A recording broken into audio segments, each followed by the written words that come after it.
Yo, it's Boss Show Me. Bring you another one. Another one. Oh, man.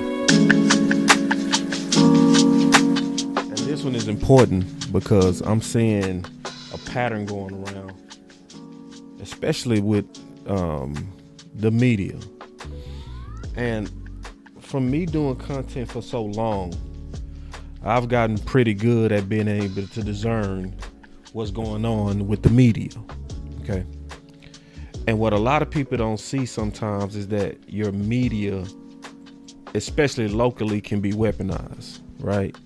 You have a lot of different types of media. You have national, you have local, right? You have new media, which is differently talked about when it turns to YouTubers, right? And it's so many types of media. And the issue that I keep seeing is a lot of people keep falling for, I'm the insider and it's like this because I said so. And that's where we falling for a trap. Because one thing I'm going to say and I'm going to prove today is just because you're an insider does not mean that you can't be wrong. Worse, you could also be used. A lot of people look at the insiders and the title of insiders and they look at it as trusted. They said it, it's so. And they don't look at the other side. The other side is that some of them are intentionally compromised. Some of them are accidentally compromised. And that's the truth of the matter. And I'm going to prove it today with real examples. Okay. So I'm going to say that again because it's hard to sometimes discern which is which, right?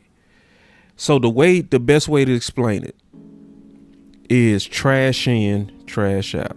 That's the best way to explain it, in my opinion. It's trash in, trash out. What you getting depends.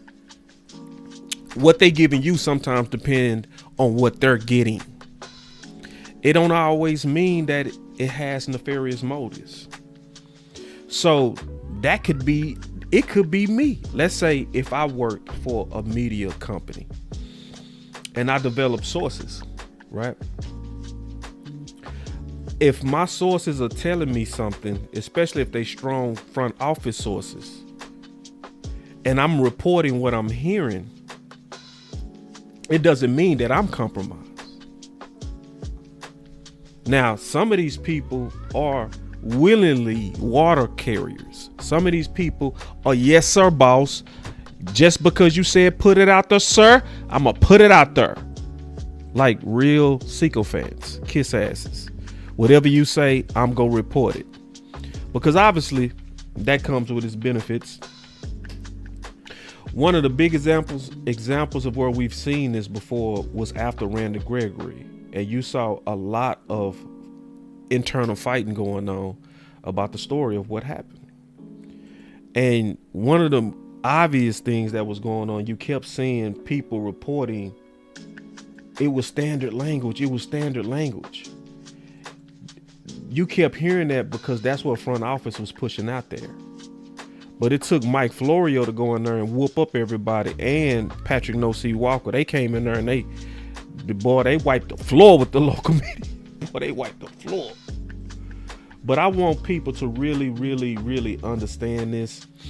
That's why I do stuff like this. And I'm going to continue. He said, got your phone on lock. Man, I turned my phone off, bro. It be making all kind of noises. So you must be trying to do a show. I'll call you after we finish, Henny. But yeah, he wiped the floor. So I'm finna show y'all an example, and I'm gonna show y'all the danger of weaponized local media. Okay, because it's dangerous. All right. And I'm gonna put this together in terms of the DC search and everything. But y'all know when I do stuff, I do it like an attorney. Hold on. When I do stuff, I do it like an attorney. So I'm gonna prove this case by case, bullet by bullet, example after example. So this is one of those. It's gonna be a high evidence show. So when I do these type of shows, you got to stay with me. So this is a perfect example. So y'all know I just did a show on Mike McCarthy, and I was saying the best revenge is success. Y'all remember that, right? And so if you look, it was counter. Somebody said something that shows you the power of the media. And so my boy Slugger, one of the people who follow and support, he said the fact, hold on, man. He said the fact that Big Mike felt threatened by Quinn and Wonderbar speaks for itself. Hold on real quick. My boy B Bird with the super chat. That's one of my big brothers, Elder in the space. He say, "What up, boss? It's been a while. Good to see you, B Bird. You right on time. Appreciate the super chat." He said the fact that Big Mike felt threatened by Quinn and Wonderbar speaks for itself. Do you think great coaches like McVay, Shanahan, Reed, etc. feel their job is threatened if a good coach is hired to your staff? Also, that playoff performance was inexcusable. I don't have sympathy for him on a professional level. Of course, he seems like a good dude, but although he did a good job in the regular season, his offenses were not up to par in the playoffs. And so, because I know exactly where he got his thought from, I said that report from Bobby does not match documented history. It's not even close. Because that's where he got his assumption from, that that Mike McCarthy felt insecure. That's where he got it from. And that's the danger of media sometimes, when they put out stories that don't match what really happened. And sometimes that's intentional. Sometimes they're water carrying. Sometimes they just not right. It can be a number of reasons, but it still does damage. So y'all know I got receipts over here. So we gonna go through the receipts. We gonna talk about it. All right. This is what Bobby said. Listen. Here. The Quinn issue became something where there's just this natural tension that exists, to the point where Dan Quinn had intimated people, it was my understanding, had intimated to people after a year or two, was just like, should I go? Like this feels uncomfortable for everybody. Should I just go? But I think he liked being here in Dallas. I think he liked working with Mike McCarthy on stuff outside of just that unusual factor. Now, over the course of that season, so it was Bobby Belt that put out that Mike McCarthy was insecure and threatened by Quinn. And a lot of people, what they do is they say, the insider said it, so it is so. And what people got to understand is that sometimes, not all the time, but sometimes this stuff is Jerry. Sometimes it's Jerry and them that'll literally make the calls, put out the information, and then these reporters will report what they're hearing from the inside. So it don't mean that they being nefarious, but the people that's leaking it to them are being nefarious. And then my brother with the super chat said, "Salute to you, sir. I appreciate the super chat." So let me show you that Jerry himself said, "I use the media." Jerry, I'm going to ask you for a negotiating lesson here, because a lot of times you've said they need to call us, or you don't want to pick up the phone first. Why is that so important for many of the trades in your philosophy? And do you apply that to other negotiations in life? Do you really feel like you're giving away that much leverage if you pick up the phone first? Yes. Yes. I can do that real quick. Yes. But really, I'm calling. I use you to call. And you say, how's that? I use media to express an interest all the time. All the time. And so, and that's not uncommon and very effective. damn. Like, listen, man, that's a sad thing when he telling people to their face, like, yeah, I use you. So, and it's very effective. All right. So now you got somebody that's listening to my channel as I'm giving them facts, and I'm telling you, no, bro, that's not the case. No, it was not the case that Big Mike felt insecure. No, matter of fact, Mike was an OG about it. So what really happened is that Jerry went out there and offered Dan Quinn the job. Okay.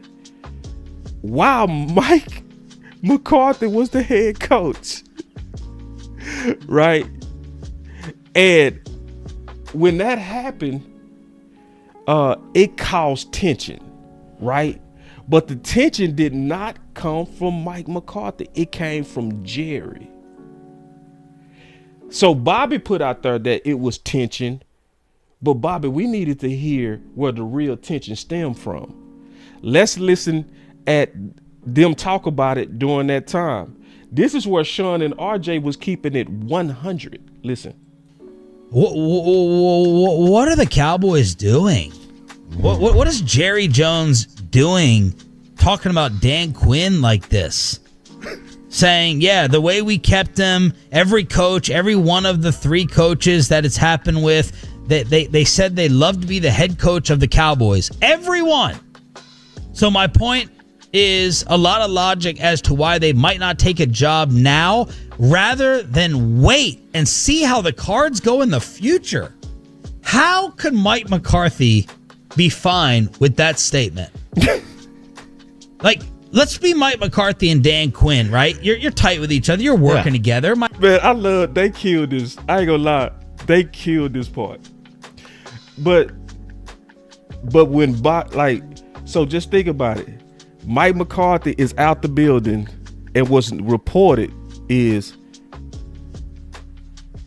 Mike was insecure. I think these details are way more important. And the evidence is going to get even more evident that Mike was not insecure. Hold on real quick. We got us another super chat from my big brother. He said, Jerry has had 35 years as a GM and dealing with the media. He's really good at one and terrible at the other. He's had over 35 years of media training. Facts. He got that down too. Listen. Mike McCarthy hired Dan Quinn, and the day after the news comes out that you're staying with the Cowboys, right? Mm-hmm. That Friday when Jerry called in unscheduled to KMC. I'll be McCarthy, you be Dan Quinn. Listen to this. They finna kill this. Hey man, glad you're back. How'd the old man keep you? How'd he pull it off? Well, he gave me an offer I couldn't refuse. Oh, okay. So just money. He money whipped you. No. Kind of gave me your job. That's kind of what he did. All right. Now, it probably didn't go like that. No. But if you're Mike McCarthy and you see that comment from Jerry, how are you not thinking, what did y'all say about me and my job status? And then Jerry moves on. And Dave Hellman was there. He's there. Were you there? Were you there? It was apparently Dave Hellman and Jory Epstein, the only 2 reporters around Jerry at the Senior Bowl. And Hellman said he's like side-eyeing Jory, like, is he saying this? You know, you give that look to someone like, is this happening right now? The way you look at each other during an interview. And then Jerry goes on to say, yeah, he's a guy, if I didn't have a coach, I would have been interviewing him for our coaching spot. Mike knows that someday somebody other than him will be coach of the Cowboys. Yeah, but Jerry, Mike, I think in his mind has 8 more years here. Yeah. Like, he just finished his 2nd year. We're not talking about Bill Belichick in his 70s right now. So this is Jerry, to me, being really, really inappropriate with Mike McCarthy, being really unfair to Mike McCarthy. And then does McCarthy have to side-eye Dan Quinn to wonder, what were you told about the head coaching position here? Isn't this amazing that on the exit when he's going out, he's the one that was called insecure. He was the one that was reported, right, that he had tension with Dan Quinn.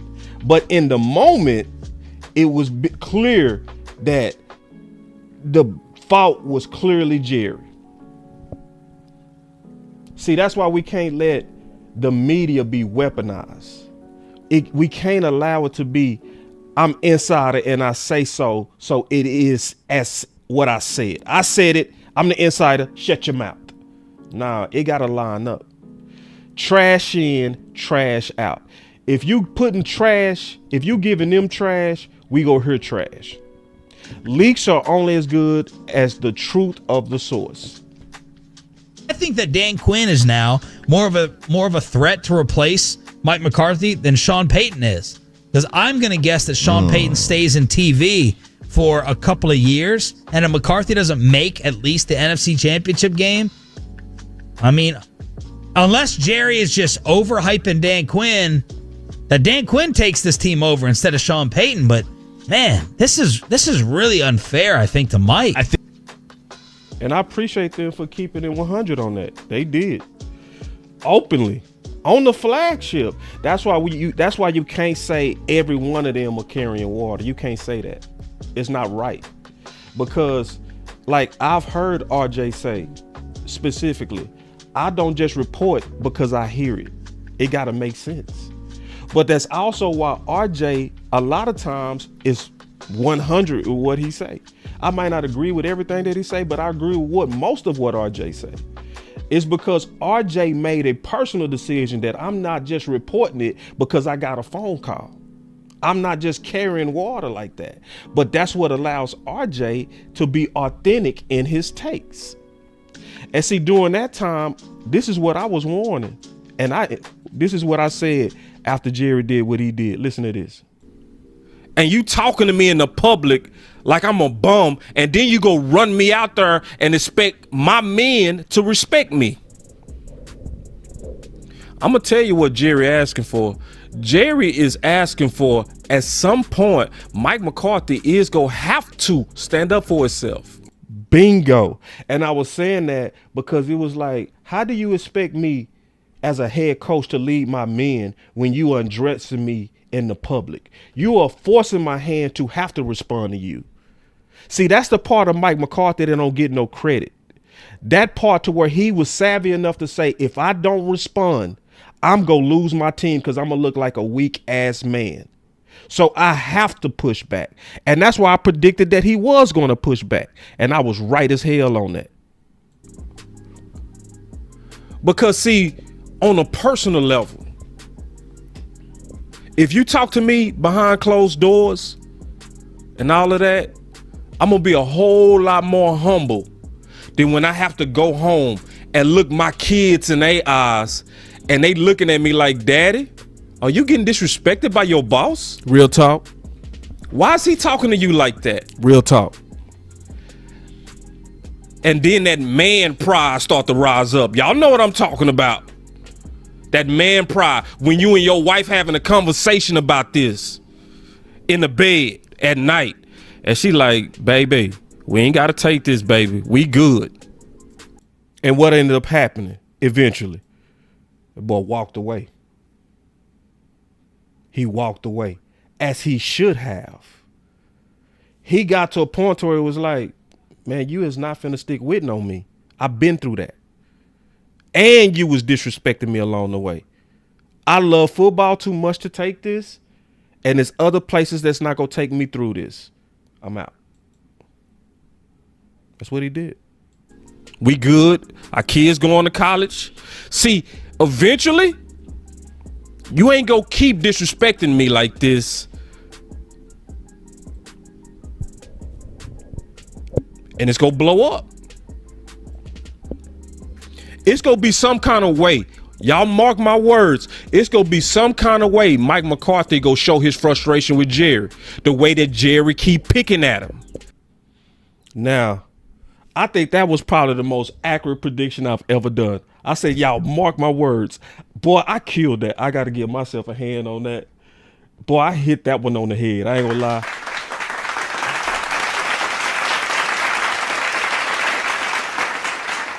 And you're right. You say not everyone is a mouthpiece. Exactly. And see, that's why I'm being very careful in what I say. I'm not making it seem like because anybody works for the fan or because you might put out what Jerry reported that you are a tool. That's not the case. But I predicted it. I said some kind of way he's going to have to. And I said, you mark my words. And that same week, matter of fact, 2 days later, Mike McCarthy went on a Rich Eisen show and he told his version. And this is what debunks what Bobby said about Mike McCarthy having some kind of insecurity about Dan Quinn. This totally debunks it. Listen. Part of the criticism coming your way seems to be in a veiled way from the man who signed your checks, to be very honest with you. Jerry Jones, in a story written on Dallas Cowboys .com, was talking about Dan Quinn coming back to your fold and mentioning how Sean Payton and Jason Garrett stuck around for a long time as assistants in Dallas because, quote, every one of those three coaches have said they'd love to be the head coach of the Dallas Cowboys. So my point is that has, in my mind, a lot of logic as to why they might not take a job now rather than one or wait and see how the cards go in the future.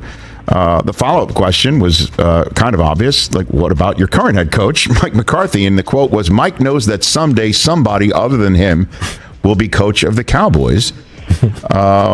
What do you think about that supposition, Coach Mike McCarthy? Oh, so we have an hour, correct? Boy, that.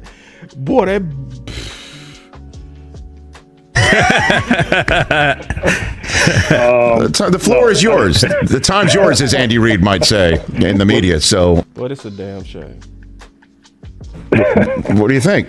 Well, I think it's a number of things. I mean, I think number one, I think it's every landscape in this league is different. I've been very fortunate to work at two of the premier organizations in pro football, and they're all different. So, and I think clearly in this in this situation, the way things are done here, there's a bigger picture focus, and I've always frankly just keep it about winning, and I've always kind of taken a blind eye or blind ear to those things. But shot.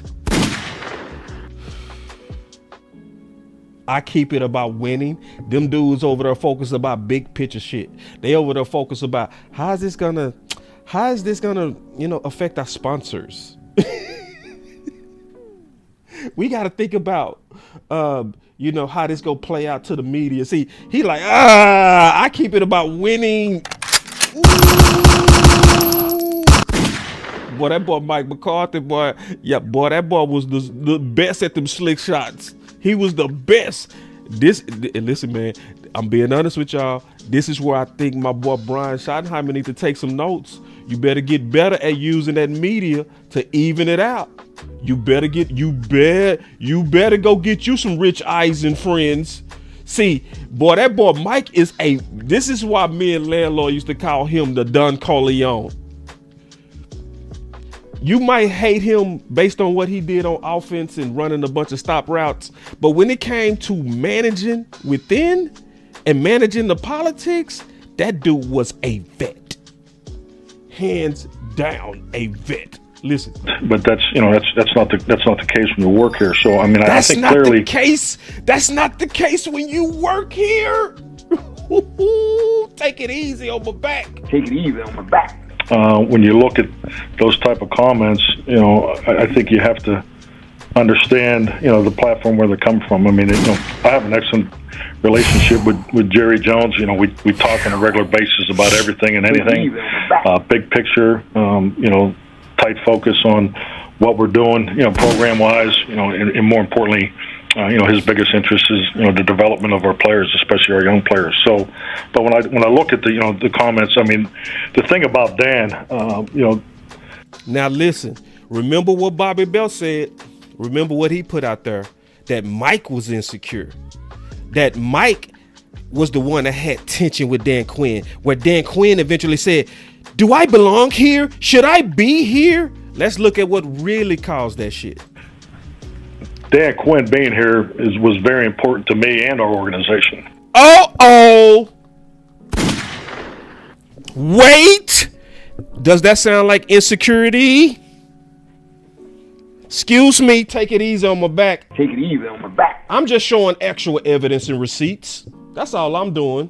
Oh, Mr. Nasty Time. I think it's the reality of it is, Dan and I had visited long before he ever took a head coach interview, frankly, long before the playoffs even started, about how happy he is here. And I envy him in some ways where, as a head coach, you get pulled away from the things that really would help you advance in this league. So, I mean, the joy that he was having coordinating, he's been a tremendous asset for me, personally and professionally, just having another individual with the experience of a head coach. So, we talked about him staying here, long before he even took the interview. Now, obviously, when he took the interview, and then this narrative broke out, I think in reflection to the relationship that Dan and I do have, he just said, "Hey, man."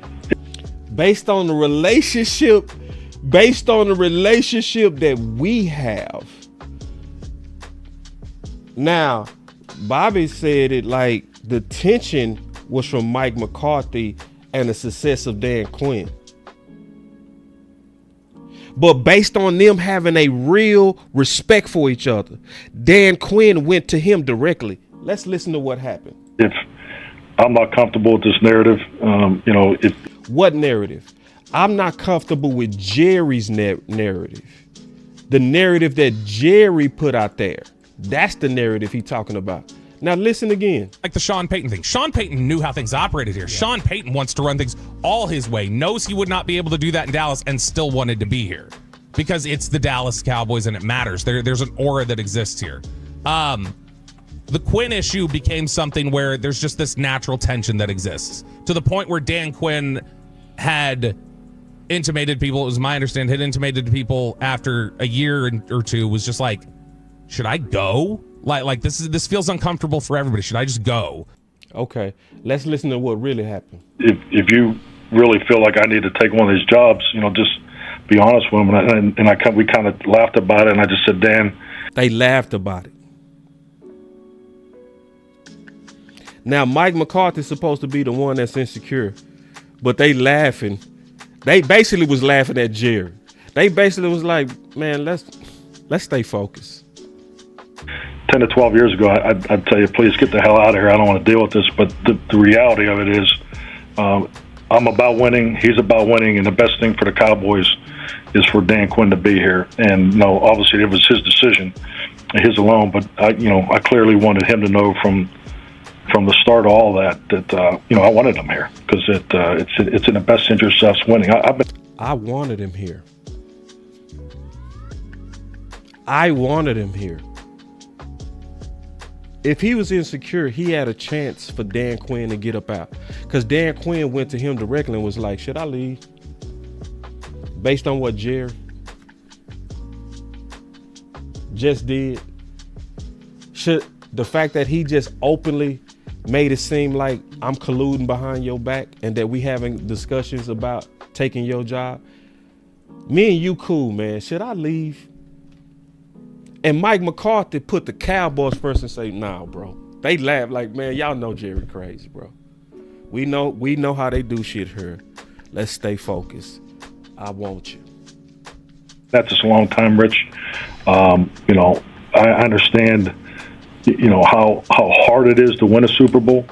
And so the best thing for us, one of the best, for our opportunity to be at the forefront of how we want to do it here, it's having Dan Quinn. So, as far as what happens next and all that, I think that's really just part of the landscape. Jerry's the owner, he's the GM, and I mean. So listen. So the question is, did Bobby hear that? He probably did. Was it trash? Absolutely. Yeah.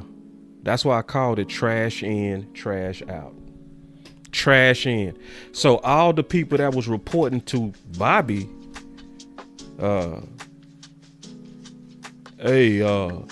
Mike was insecure.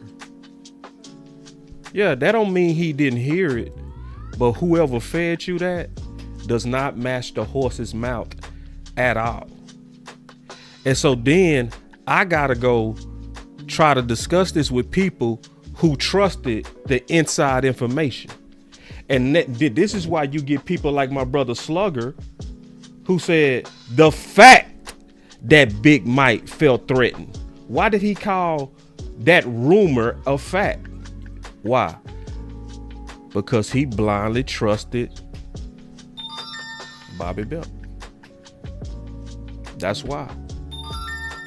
Not understanding that sometimes what can be leaked to any one of these people could be being weaponized.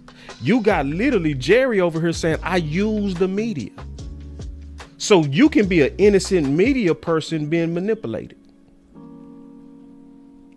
Because you listening to front office version. And so you putting out, hey, this is what I hear. I'm the insider and I say so.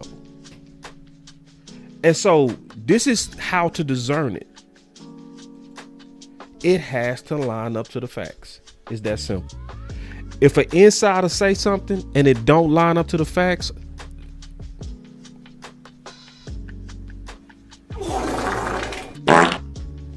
go on, wipe it and put it in the toilet. Straight up. Wipe it and put it in the toilet. So I told y'all I was going to show you multiple examples of this happening. Okay. So let me show you some more. I got plenty of receipts. Because see, we need an educated fan base. We don't need fans that, oh, the insider said it. See, that's what's going on right now. That's why everybody went at, oh boy, from Blogging in the Balls. Bobby reported that this a lie, so and he's an insider. Okay. Well, it still got to line up. If the shit don't line up, I don't care who reported it. So y'all listen to this. Next one. This is the one that'll burn some people. Al Harris. Ooh. He goes, easily the most popular position coach the Cowboys have had in some time. Al Harris quickly gained a sterling reputation for his work with the Cowboys corners. When McCarthy opted to leave Dallas this past offseason, Harris found a new home. He's the defensive backs coach and pass game coordinator for the Bears. The reasons to avoid Harris are twofold, though. For starters, Harris is more of a technician than a tactician by his own admission. And then he says the others, the more concerning factor is the perception that some in the building had of Harris and the way he treated Diggs and Bland. According to the Cowboys' own Brad Sham, there was a sense that Harris babied his players and didn't push them enough. All right, so let's pause. So it was leaked to Brad Sham that Diggs didn't push his players. He was soft on them. Does that mean Brad Sham was lying? No. Because Brad Sham, I've been listening to him for a while. I've never known him to be a water carrier. I've never known him to not take football serious. The only thing I believe is that he was reporting what he was hearing. And that's what he was told by people from the inside. But then you got to ask the question. Was his voice weaponized as an insider? Did they use Brad Sham or people like him to put out their version? Here's my follow-up to what Brad said, and I know Brad is up and active right now because he was responding to my college football pass interference question, saying they'd have to bring out a tire iron in order to call that at the end of the Miami game last night. Could I make the argument that Al Harris did what needed to be done to get the best out of Diggs? I understand babying. I'm just asking the question. I understand babying and setting up bad habits, but you obviously treat everyone differently and the same. You know, if Diggs was still here and you're interviewing people and Al Harris is like, this is how I'm going to get the best out of him, this is how I'm going to treat him, and Deron Bland, whatever his relationship with Bland was, like, you did get the best out of the player. Bland, he definitely... In a better physical status. Bland, I think he definitely gets a lot of credit from people for helping Bland come along. Diggs, I think there is a sense that, like, maybe harmed Diggs once he got into the rehab portion. So it's like, yeah, when things were healthy and fine, he was fine. But as soon as he got to the rehab, babied him. And I think it's just more the idea of applying that to an entire defense, being in charge of an entire defense and applying that mindset to guys. I don't think they want that. Isn't there a hard assness to Al Harris? A little, yeah, there is, but it's like kind of, it's the same way he was when he was a player, which it's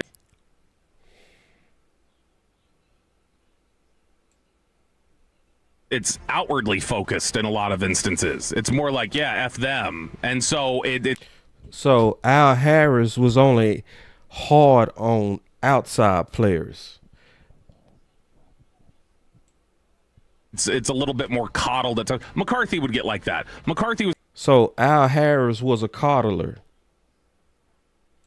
It's very F them to the exterior and kind of coddled and like, hey, this is just us. We're family in here.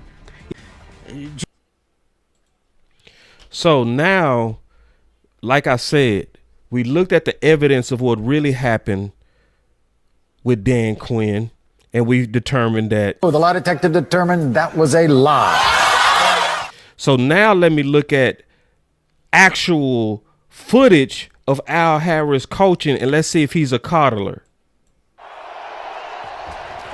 Throws a deep ball down the left side, broken up by Diggs again. Holy cow.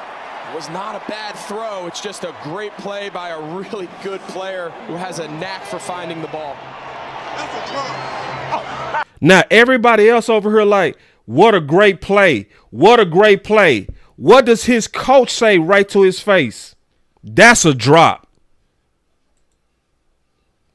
That's a drop. Right to his face. Right to his face. Knack for finding the ball. That's a drop. How is that a drop? Coach, we do hands out the jaws. That's a drop. No. He said that's a effing drop. Do y'all think Al Harris was playing? Do y'all think he was coddling Diggs right there? Was he coddling Diggs? What does your eye see? I know you hear what the insiders are saying, but what does your real eye see? Do you see him being hard on the outside? Or do you see him being hard on this all-pro and it's right there in your face? What do you actually see is my question. What do you see? The lie detector determined that was a lie. You're reaching. Oh, shit.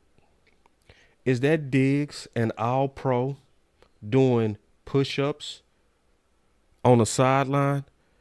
Is that soft? My question is, when CD had all them drops, did you see him doing push-ups on the sideline? Did you see his coach say, give me some push-ups, man, all them damn drops? I see Al Harris being tough on his all-pro. I don't see soft. I don't see babying. I don't see, what did Bobby say? On the outside, what did he say? Let's listen to Bobby again. Diggs, I think there is a sense that, like, maybe harmed Diggs once he got into the rehab portion.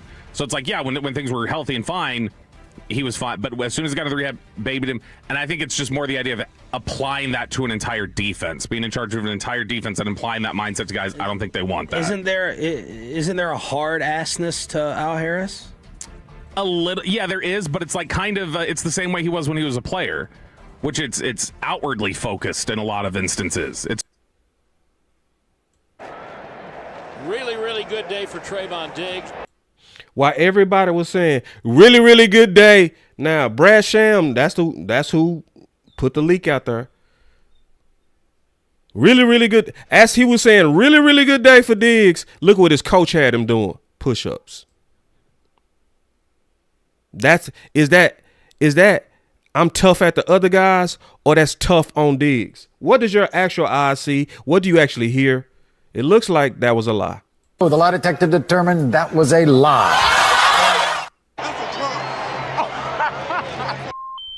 How is that a drop? Al Harris is not bullshitting. He wasn't bullshitting at all. He like, ha ha ha ha, that's a drop. He say, no, that's a drop. That's a drop. We do one-handed drills on a jug machine. That's a drop. And he wasn't playing. Give me some push-ups. No, you're reaching. Really, really good day for Trayvon Diggs. Then told him that was 8. Oh, y'all ain't peeped that. Y'all ain't peeped that. Diggs down there, he told me give him 10. He say, nah, that ain't 10. That's 8. That mean Al Harris was watching him count 1, 2, 3, 4, 5, 6, 7, 8. Nah, that ain't good enough. You owe me 2 more. Hell wrong with you. But he's soft on his players. Realistically, So he over here trying to make a case for himself. Let's listen to Al Harris and see if he's soft. ball could be a pick. Did you see how he took off his headset? He took off his headset like, well, if you shut the fuck up with that, like. Realistically, every ball could be a pick. Watch how he take off his headset. You think Al Harris was playing? Look at this. Realistically, every ball could be a pick. He took off his headset like, boy. Realistically, every ball could be a pick. Man, we said that last year. I ain't hearing that, Diggs. But he was soft. It looked like the lie detector test by evidence has determined that was a lie. The lie detector determined that was a lie. Dog, seriously, if your eyes are in the right spot, anything downfield could be an interception. That boy told him, if your eyes in the right spot, anything downfield should be an interception. Okay. So do y'all remember they was blaming that cover 2? They was blaming that cover 2 on Diggs. Y'all remember that? It was coming from the insiders again. Right? See, that's why I'm showing you that some of these insiders are weaponized. When the front office want to push a narrative, they don't do the dirty work. They'll get on the phone and tell you some rumors, and some of these insiders will go out there and report what they're hearing. It don't mean that they've been shaded. That's just what they're hearing. And when they hearing it and that trash is going in, they go put that trash out. I'm just keeping it real. And see, I'm showing y'all receipts. That's the difference between me and a lot of them and a lot of people. I'm showing you direct evidence of direct contradictions. And I got plenty of more. I ain't gonna listen. I will break the internet.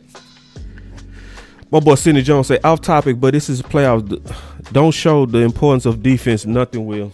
Yeah, sadly, Sidney, I'm not even watching it, bro. I'm so fucking mad at Dallas. I ain't looked at now playoff game.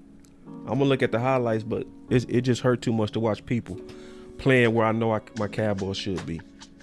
Should I be watching it? Sure. But I've been hearing about the defense out there balling.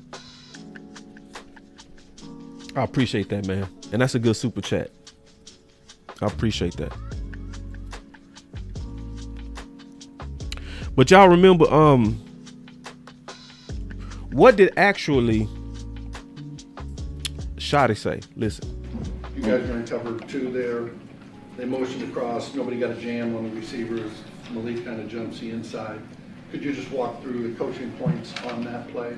Yeah, it was a good build by them. When they motion over, it kind of takes the jam off because of the speed that they're developing, so it takes the jam off. And cover 2 obviously has holes in it. They got us on another play down the boundary. And again, Malik had eyes on the inside guy. Really, Trey can kind of keep pedaling. But again, I think he made a really good throw. Who was the insiders blaming? I'm about to say, man, I want them defenses, boss. We got to fight for it. See, that's why I'm doing stuff like this. See, we gotta realize, to my boy D Shift, if we want a better defense, we gotta realize that likely Brian is gonna be meddled with, and we gotta be able to discern it and then know how to get on Brian's side. That's the main reason for this show. It's not to just go into the past. It's to show how the past is relevant to now. So when we see Brian not getting what he's asking for, we should recognize that, and we should get behind him to put pressure on them to get off his back and let him cook. Bro, and he's that type of passer that if you're not in the right perfect. Yes, he was. Angie say, sounds like Shotty was hinting at Hooker. Because guess what? You know how to listen to what they're actually saying, not the insiders. See, when you listen to if you listen to the insiders, they was blaming Diggs. Diggs should have picked it up. It was man. It turned into man. Okay. Spots, and you don't get the reroute, and the safeties don't get wide enough.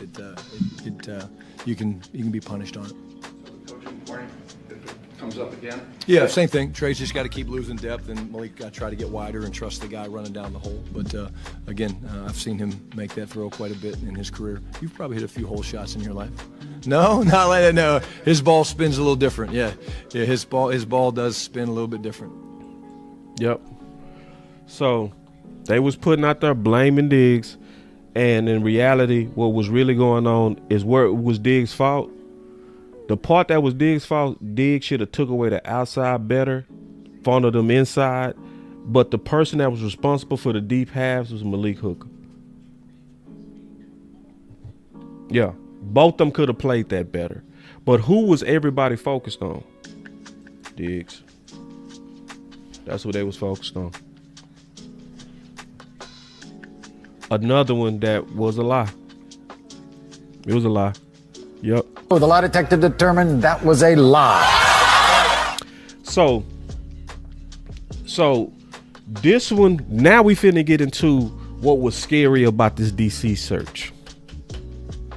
See, this DC search was scary as hell. That's why I was relieved when I heard Parker. I was like, oh my God, thank you, Lord. Because anybody with common sense could see that they was pushing Gannon. They was pushing the hell out of Gannon. And he was getting pushed locally. His weird pew pew pew ass was literally being pushed. I call him pew pew boy. Puncher. What's up? Hey! What's up, man? How you doing? Good. Pew. Pew pew pew pew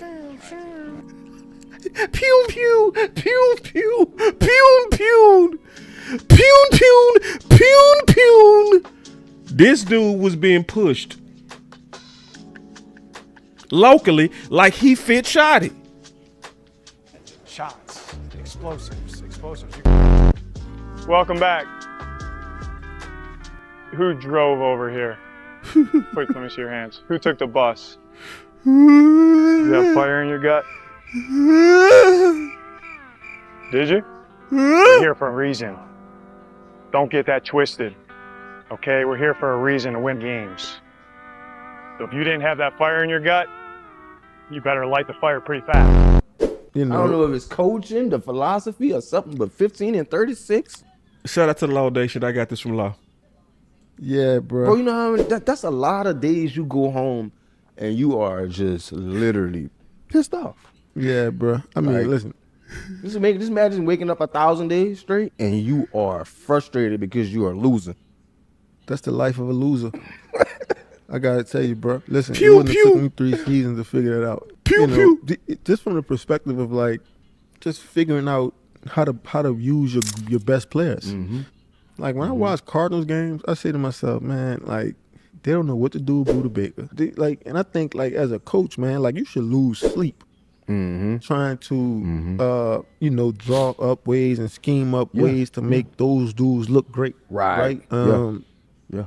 And because it's those dudes that's gonna, propel a team. propel a team. Yeah. But those dudes are gonna, they're gonna bring other guys around the league, right? Because of the way you see them play and the way that they having fun, right? And the way that they're featured. It makes other dudes want to go play for them, play with them. Yeah. You know what I mean? Yeah. And it's like when you don't show off your best stuff, right? Don't nobody want to deal with you, right? So, yeah, man. I think we talked about it a few episodes ago, but even from him, like I just don't believe in his passion, right? Like you know what I mean? Like you gotta have some passion. God, listen, man. And so this is what's sad. So Bobby Bell, we going back and forth, me and Bobby. And Bobby like trying to convince me, because I said it is a civil war in Dallas. Shotty pulling for Durante and Parker. The front office is the Jim and Gannon guys. Okay. And so he just come out of, just FY, this is not true. And I say, okay, enlighten me, shit. Like, enlighten me. And he say, Shotty isn't fighting with anyone. Boss, I'm the insider. I say so. Because I'm the insider, I say what's really going on. He's a fan of all 4 of them and ultimately making a decision.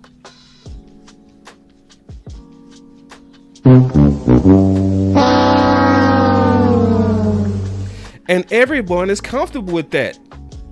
If they hire Leonard, that's who Shotty wanted. If they hire Jones, it's who Shotty wanted, and so on and so forth. So he was trying to convince me, because he's the insider and he say so, that we don't have a clear pattern of how Shotty moves. That there's not a clear pattern of Shotty.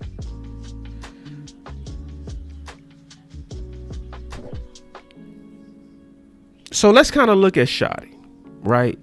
And let's first finish what the insiders was saying. Ian Rappaport tweeting yesterday that the Cowboys maintain their interest in one Jim Leonard. It'll be Jonathan Gannon interviewing today. Christian Parker from the Philadelphia Eagles will interview Wednesday. He did not release a timeline for Durante Jones, but he is also the other candidate that they're going to talk to in person. But Jim Leonard, he did identify, saying that is still somebody that they are interested in, somebody that they plan to talk to. So it does look like we've settled around these 4 individuals. Jim Leonard from the Broncos, Christian Parker from the Eagles, the recently fired Jonathan Gannon, and then Durante Jones from the Vikings, which I'm fine with all 4 of these guys. I think all 4 of these are the fuck? I'm fine. I think encouraging hires. Do think the one that would piss off Cowboys fans the most would probably be Jonathan Gannon, just because the audio clips. Well, the audio clips and also the results. Just because they're going to look. Thank you. Fucking Sean, he hit it there. And the results, see, clap it up. Sean kept it real as hell.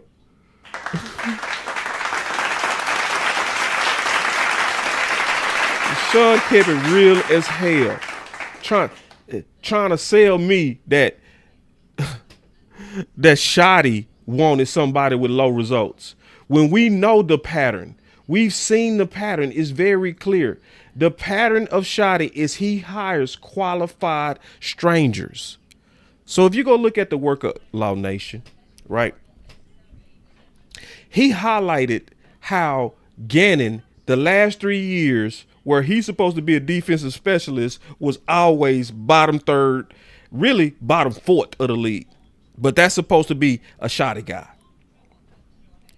Well, we know from how Shotty picked his offense that he picked qualified strangers. And Shotty was very clear about what type of person he was looking for. Yeah, and what I would say, Nick, is, again, at the end of the day, we've had this conversation a lot. the best coaches, in my opinion, are flexible. So we're not going to pigeonhole ourselves and say, hey, we have to be 3-4, 4 down, whatever it is. I mean, I've been in the West Coast system, the digit system. Hell, I played for Steve Spurrier in the fun and gun, right? Good coaches take their players that they have. They've got an identity. They take their players and they fit their players into the model that fits what they do well. And that's why I go back to what I said earlier. You're looking for a teacher.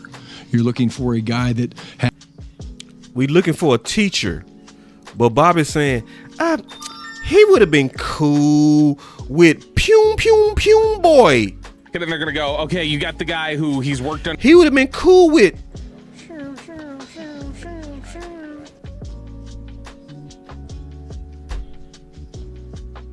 Has the ability to instruct and get guys to believe. Get guys to believe and get guys to buy in. How you doing? Good. Shots. We're salesmen. When you're up there in front of the players, you're selling them on why what you're doing offensively, defensively, special teams, why it's going to work. And part of that's your personality, part of it's your ability to communicate. But Welcome when back. we cast this wide net to go find the... Who drove over here? Wait, let me see your hands. Who took the bus? You have fire in your gut? Did you? We're here for a the right guy for this job, which we will find, no question about it. It's going to be the things that Jerry was talking about, but also the flexibility of, hey, we can do different things, because those are the things that when I talk with Jerry and Steven, those are the things that cause us problems, the flexibility and some of the unknowns and things like that. Looking for specifically for your next defensive coordinator? Yeah, I think John, a teacher, I love what Jerry said. We want to cast the wide, What's up? Hey! What's up, man? How you doing? Good. Shots. Net of candidates and find someone that's a great teacher, a great communicator. You guys know me, you're around me a lot. A great teacher, a great communicator. What's up? Hey! What's up, man? How you doing? Good. Shots. I'm full of energy and love what I do. Full of energy and love what I do. Explosives. Welcome back. Who drove over here? Quick, let me see your hands. Who? Pew. I'm the insider. I say so. I think someone that's passionate about football, but the ability to take what is complicated information, what we ask our players to do in all three phases is complicated. Took the bus. You have fire in your gut? Did you? We're here for a reason. Don't get that. We want guys that can say complicated information in a simple manner. That twisted. Okay, we're here for a reason to win games. So if you didn't have that fire in your gut, you better light the fire pretty fast. And if I say something to you that you don't understand, I need the ability to say it a different way. The same message, but say it a different way, because how you learn might be different than how Nick learns or how Ed learns. And I think that's the starting point for me. So why the fuck was Gannon even in the second interview? Y'all really... So Bobby over here like, I'm the insider and I say so. Boss, you're wrong. Boss, you're wrong. No. Boss, no. You're wrong. Nope. I said so. And that's how it is. I'm the insider, boss. I am. So you go with it. It's like, what did I say? Trash in, trash out. If it don't align to the facts, I don't care who said it. I'm throwing it in the trash.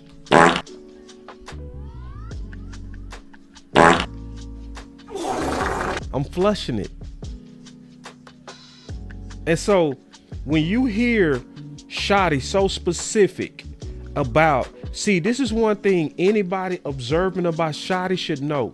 Shotty is always specific. Shotty is always this is one thing to where I know he's dope, because he's always very clear on his vision.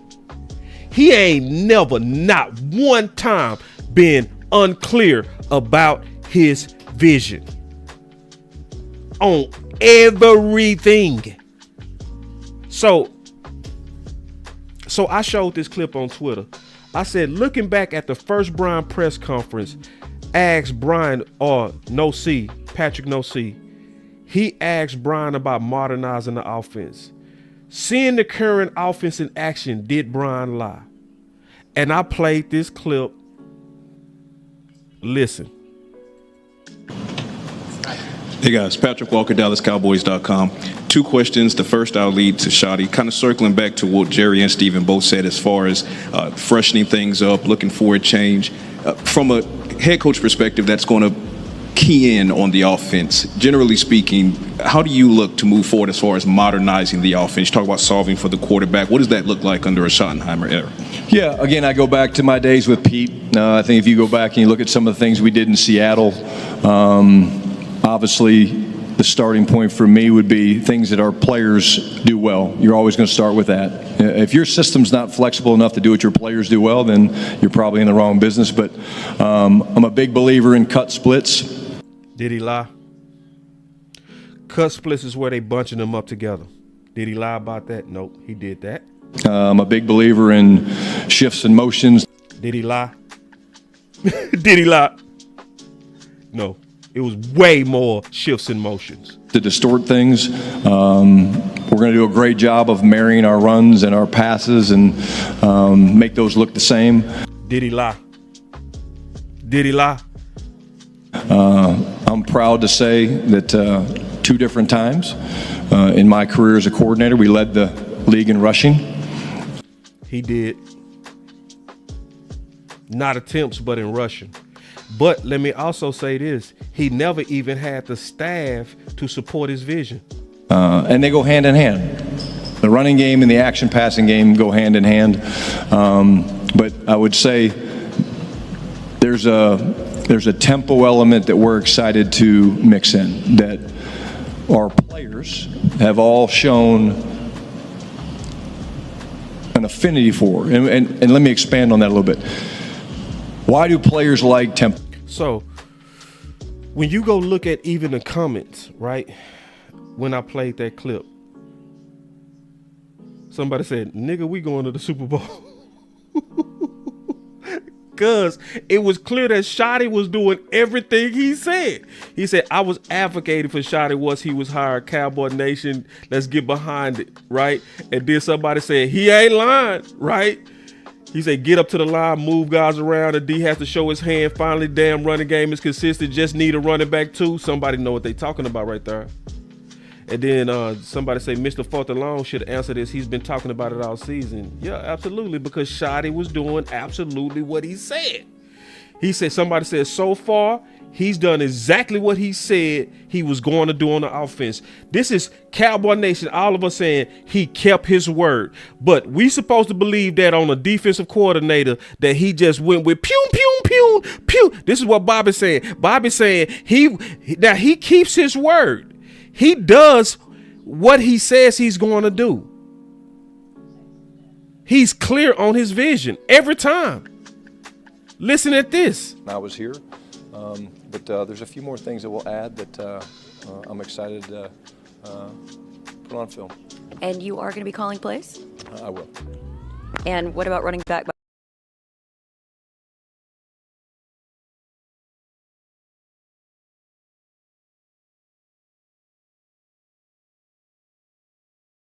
By committee?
Y'all let me know if I'm back.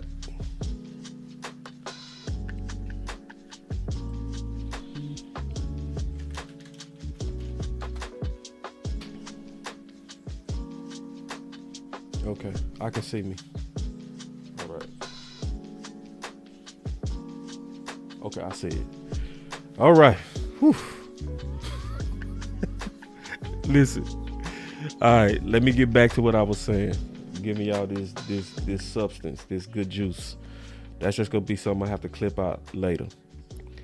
But what I was showing you is that Shotty is a person that keeps his word. Okay.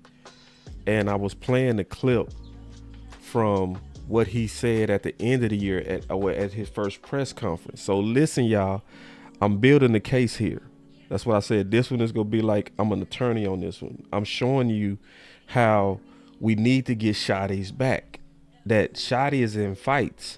And it's these old fake narratives out there like, it was this DC. It was 100% Shotty. No, it was not. It was not 100% Shotty. I'm not going to let people go out there and just believe in Santa Claus. No. They still got their ugly ass hand and shit. And we got to be aware of this. If we not aware of this, you know, and people out there like Bobby over here like, yeah, Pum Pum boy, Pum Pum boy was really Shotty. I'm showing y'all that Shotty has a pattern of doing exactly what he said he's going to do. Listen. Are we going to see that again next year? That all depends. We add that I'm excited to put on film. And you are going to be calling plays? I will. And what about running back by committee? Are we going to see that again next year? What about running back committee? Are we going to see that next year? That all depends. It all depends. Who does that depend on? So what you see with the running backs all depends on what front office does. And I'm trying to tell y'all have not even seen the best of Shotty yet. You have not seen the best of Shotty yet. You haven't seen the best of Shotty because you haven't seen Shotty fully have his full vision empowered yet. Hey guys, Patrick Walker, Dallas Cowboys.com. Wrong clip, this one. We got to be flexible enough based on our roster, but again, I know he's a free agent, but you know, just so proud of Rico. And ain't that something? Ain't that something? Guess who he brought up on his own, unprompted. Who did he bring up? Who did he bring up on his own? Rico. Buckle up. Did they supply him with what he needed? If your head coach go out there and say, "Give me Rico," shouldn't front office go do that? Huh? Are they really having his full back? See, that's why you can't let the media be weaponized. This is why you got to keep your eye on the influence. That's why I told Bobby directly, I'm not buying that Shotty was behind Pum Pum boy. Because it's too much history of him being very specific in his vision of what he wants. What he did, but each year is different, and this system will be built based on what gives our players the best chance to be successful. Looking forward to it, Coach. Congratulations. Thank you, Jane. So let's listen at him again. Let's just keep listening. I like big backs, you know, I really do. I think it's that type of league right now with how everything is, you know, played and physical. And so Shotty over here, I like big backs. So I'm trying to show the pattern of Shotty and how it don't align to what Bobby said. So Bobby over here telling me, boss, no, if it's Gannon, he was behind it.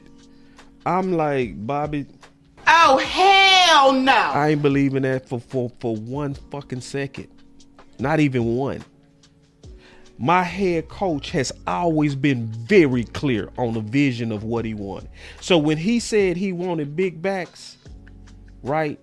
And I looked at his whole history. He talking about backs that's around 5'10", 5'11", around 215. If you look at the history of him and his daddy.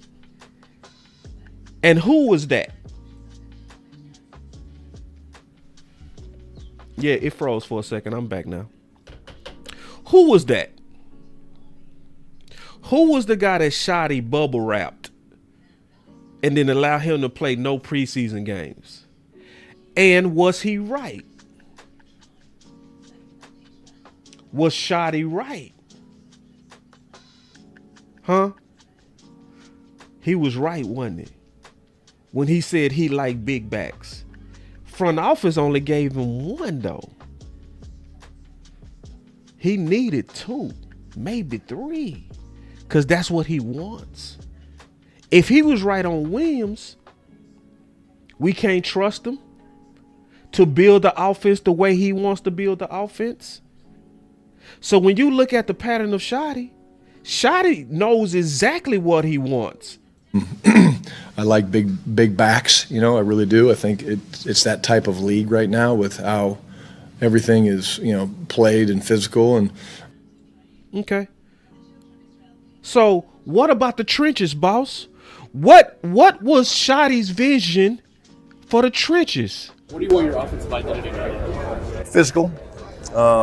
Again. What did you want your offensive identity to be? Finesse, speed. Nope. What did he say? What do you want your offensive identity to be? Physical. Fast. Explosive. No. What do you want your offensive identity to be? Physical. Again, I talked a little bit in the opening press conference about, the marriage between the run game and the action passes. But, as a football team, as an offense, we want to be physical. My MO has always been to run the football. I really believe that the game, like I said, is up front. Led the league twice, the coordinator. Proud. The game is what? One up front. Out of that, I think getting a guy like Clayton Adams really helps us as the coordinator. His knowledge, I've been tracking him for a couple years now. He's an incredible mind when it comes to not just the run game, but exactly what Emp said. We got to keep the pressure up. That's the whole point of doing this show. Because see, Bobby said, no, all 4 of those guys were Shoddy's guys. I'm the insider and I say so. And I'm watching this clear pattern of Shoddy really saying these games are won in the trenches. Was he right? Was he right? Was he right? Was he right? Was he right? Oh, we love it now. Oh, we love it now.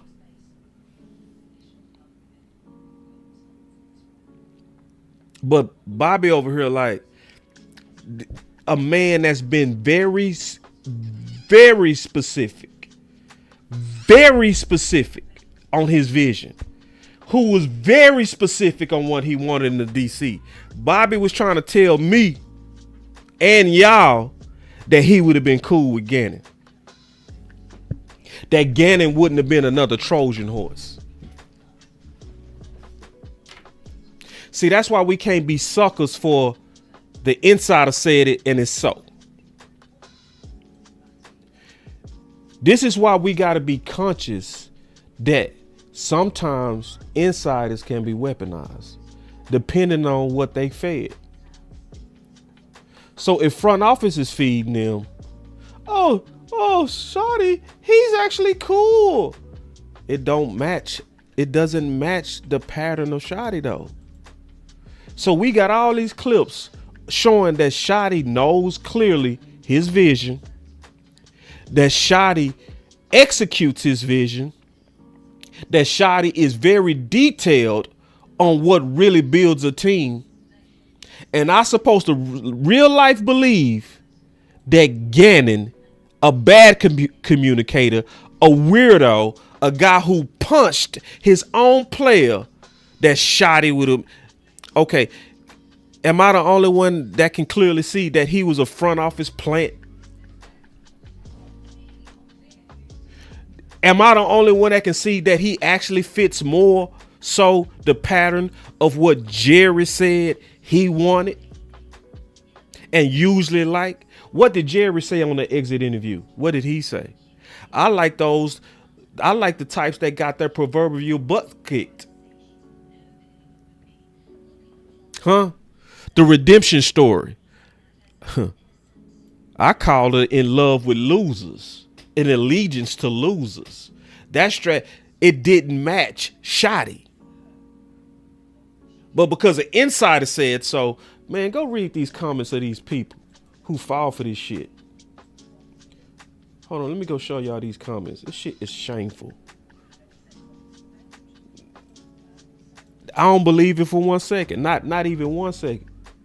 So in this clip, I was showing where Jerry is the one that liked them Gannon types, but they trying to sell us that, oh, Shoddy cast a wide net. This was all Shoddy. Jerry sat back. Trust us. We're the insiders. We're telling you that, yeah, it was no war. It was no back and forth.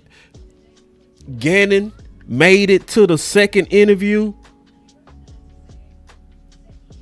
Really? Look at these comments. And then he say, you're digging into something that's not true. No one is twisting his arm with any of these candidates. For someone who wants fans to have all the information, you're spreading actively false information with these because you don't like it. Nah, it's because I pay attention to the pattern. I watch Shoddy very specific on the trenches, and he was right. On running back, he was right. On the type of offense he was going to run, he was right. But then all of a sudden, he said specifically what he was looking for in DC, and he trying to sell us that he wanted Pum Pum Boy. He wanted Weirdo. He wanted Pum Pum Pum. What's up? Hey! What's up, man? How you doing? Good. Good. Pum Pum. Yeah, Shoddy wanted that shit. Man, fuck that. Ain't no way I'm gonna let anybody try to talk me out of common sense. Ain't no way. Hell no. I ain't gonna let you do it, sir. Sorry. I ain't sorry. Fuck it. I ain't sorry at all. Look at that. People just impatient, Bobby, and love low-hanging fruit. I said, nah, we just look at patterns and listen to Shoddy. How the hell is awkward, weird Gannon that punches his player a Shoddy type? It doesn't add up. Nope. And see, if we don't peep game, y'all ain't gonna know, and we ain't gonna know when to have Shoddy's back. See, we should know. We should know from Mike McCarthy. We should know that they will put a Trojan horse on you. We should know from Brian Schottenheimer and Eberflus that we are prone to put a Trojan horse type coach on you. That's why I was super relieved that we got Parker instead of Gannon. And no, I still don't believe Parker was Shoddy's ideal candidate because I listened to Shoddy. That's the difference between me and a lot of other content creators. I literally fully listen to Shoddy. He say, to be fair, boss, his energy is a Shoddy type, but all the other parts are ass. His energy? Yeah. I don't see no energy, but I take your word for it, common sense. You know what I'm saying? But cause see, Shoddy was real clear teacher, communicator in front of the room, all of that. Nah, dude ain't fit. And boss, this he's he would have been cool with that. Nah, I ain't going for I'm the insider and I say so just take it. Nah, I ain't doing that shit ever.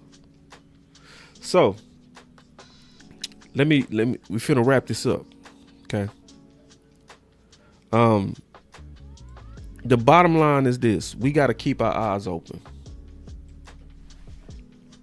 because if you watch this thing, this is not to say that Bobby is carrying water. I'm not saying that. I'm not saying any one of them carrying water. I don't know what they doing. All I'm saying is be independent enough to look at the evidence and see if the evidence match what they saying. If they saying it's on Diggs, that it was man and he should have covered that receiver downfield, it should match the evidence. If they saying Gannon legitly made it to interview 2, it should match the pattern of shotting. If they out here saying that Mike McCarthy was insecure of Quinn, it should match the evidence. And if it don't match the evidence, I don't care that you're an insider. You could be, like Jerry said, I use you. That's a possibility too. It's too many people that when they see insider, they just blindly go with it. They said it. That person's an insider. That's it. We never factor in the other side to where could something get planted on them? Could they be planting? Could it be that Brad Sham reported it? That yes, people in the building felt like Diggs was soft on his players. But did that match the evidence?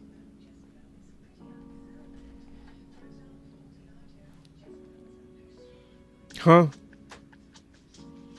Does Gannon match the evidence of Shotty? Shotty spent all his time talking about how he cares for his players, and he want a reflection of that through his staff. That's why everybody supposed to greet every player before practice.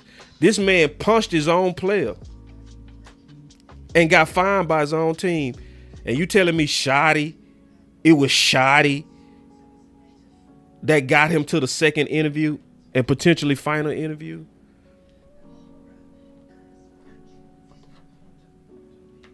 Oh, hell no. Mm-mm. So when I look at the lessons from this DC, it's some scary ones. I'm going to show you one of the most scariest ones. Let me show y'all something real quick. I asked on January 15th. Y'all check this out. This shit crazy. This is scary right here.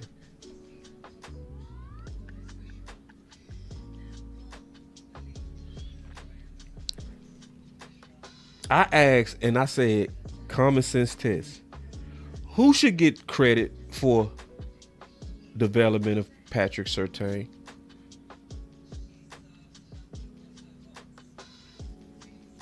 Almost 50% said Jim Leonhard. Why? Who was being pushed the most locally on us? You want me to tell you why that's scary? Because I asked the exact same question yesterday. Now 95% said Christian Parker. When I asked it before Christian Parker was hired, almost 50% said Jim Leonhard. What does that say? What does that say about the power of media? What does that say about Cowboy fans? I'm asking a real question. What does that say? When before we make the hire, 50% of people was actually giving credit to Jim for Patrick Surtain, and it was never logical. But who was pushed exponentially by the local media? Jim.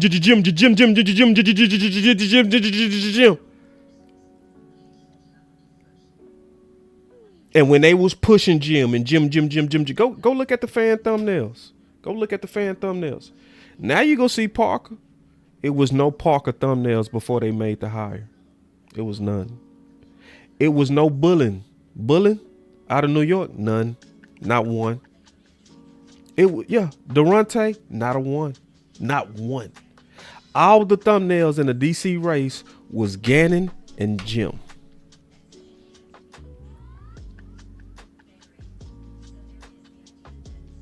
And look what it did to the psyche of our fans. The psyche of our fans before Chris. I asked the exact same question, the exact same way, literally nothing different. I said, common sense test. Who should get the credit for development of Patrick Surtain? And people was pushing against Christian Parker. Look, none of the above. It was his dad. Look at me. You sure? Parker did it twice. Huh? Himself, he's been that since day one. Sure. Then my boy Blake, the Leonard vendetta you have. Did I really have a vendetta? Really? Did I have a vendetta? Or was I telling the truth? Was I telling the truth? Because it was very common sense. Like Parker was coaching Surtain for 3 years before Linhard even showed up. So how the hell did he get any credit for that shit? But I was supposed to be on a vendetta. Was I on a vendetta? Or was I always showing that it was common sense that it was Parker who did a majority of the coaching for Surtain and those Philly corners? But what does that say about the power of the media? To where because they Parker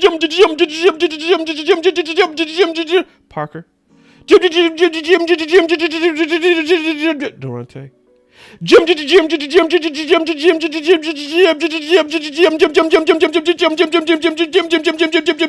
Parker Bully. What does that say it does to the mind of people?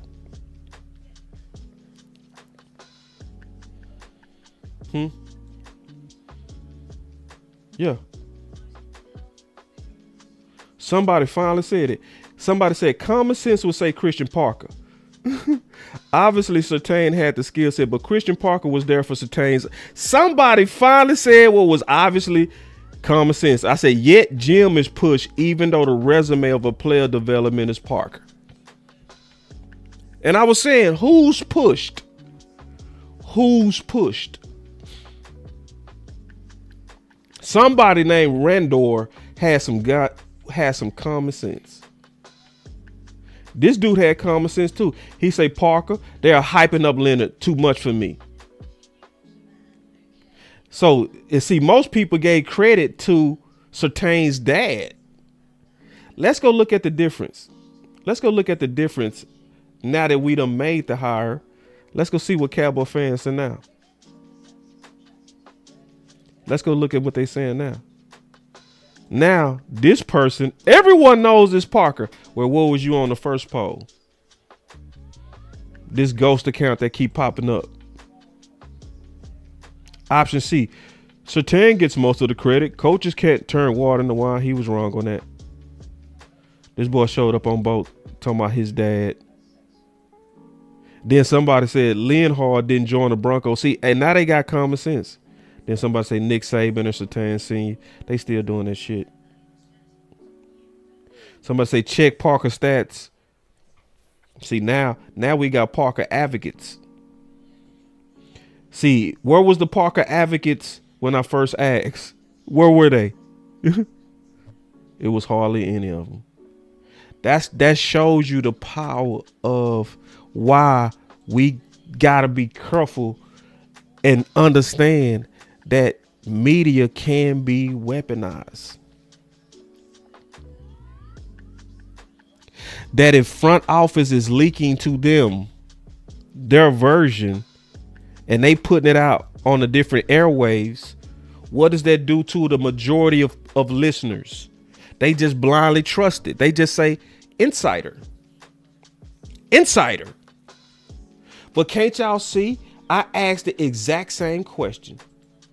Literally the exact same question. The only difference is one was before the hire, one was after the hire. This also says something about Cowboy fans. This says that we jump on board and we get drunk in optimism once somebody's officially ours.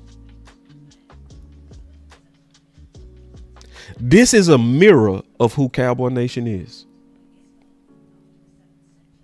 That once we acquire Blue and somebody go out there and say he's Tony Dorsett,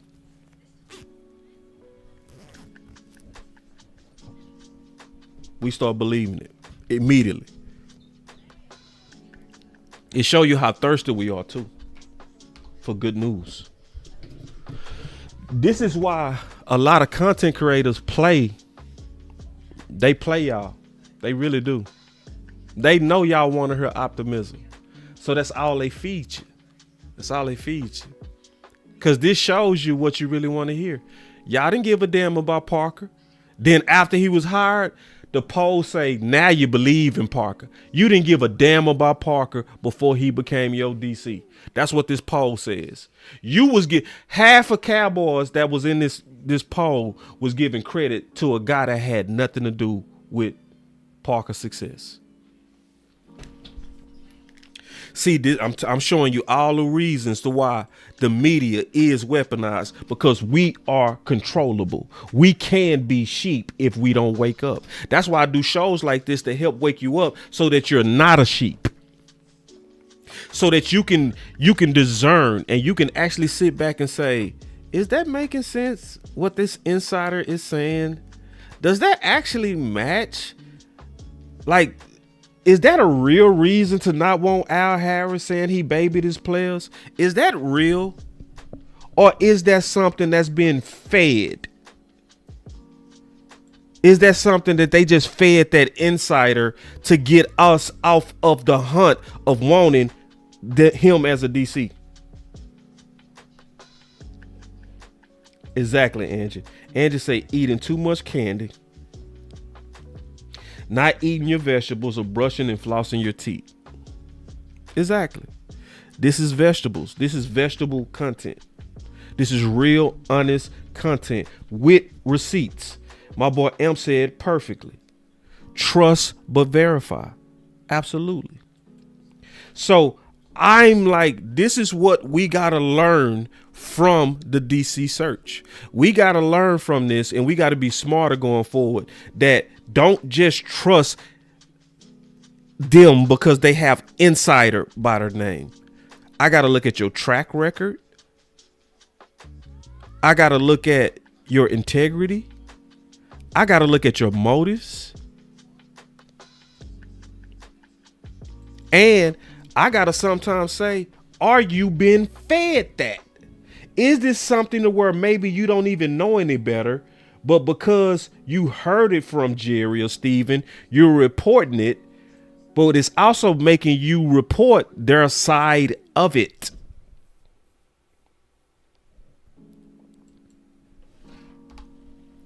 The last thing I'm going to say about this DC search, and this going to take only 3 minutes. We all should be happy for Christian Parker. Christian Parker is dope. Okay. There are some question marks, but he's dope. I also have to be very, very aware of this. Your Dallas Cowboys did not at all go well hunting again. This is the second year in a row that they have elected that we will not look at whales. This is the second year in a row that they said, Ben Johnson, we ain't looking at that. Nope. Vabril, nah, we ain't looking at that. We're not looking at that.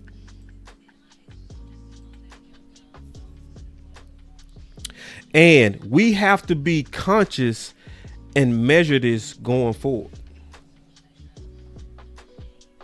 We can't be so thirsty because it's been 30 years that we let Jerry give us anything. At least this time they interviewed non-candidates, boss. They only did 2 last year. That's good enough for you, dog. That's good enough. Oh, you happy because the net was wider. That's your standard. You feel better because they had more people they talked to. You feel better because this one is black. Is that it? Is that your standard? At least he black. Like, is that all? Okay. So, in my opinion, if we really smart about this, we should keep record. We should wait till all of this play out, right? And just like we would do with the draft, watch the careers of the guys we could have and should have interviewed.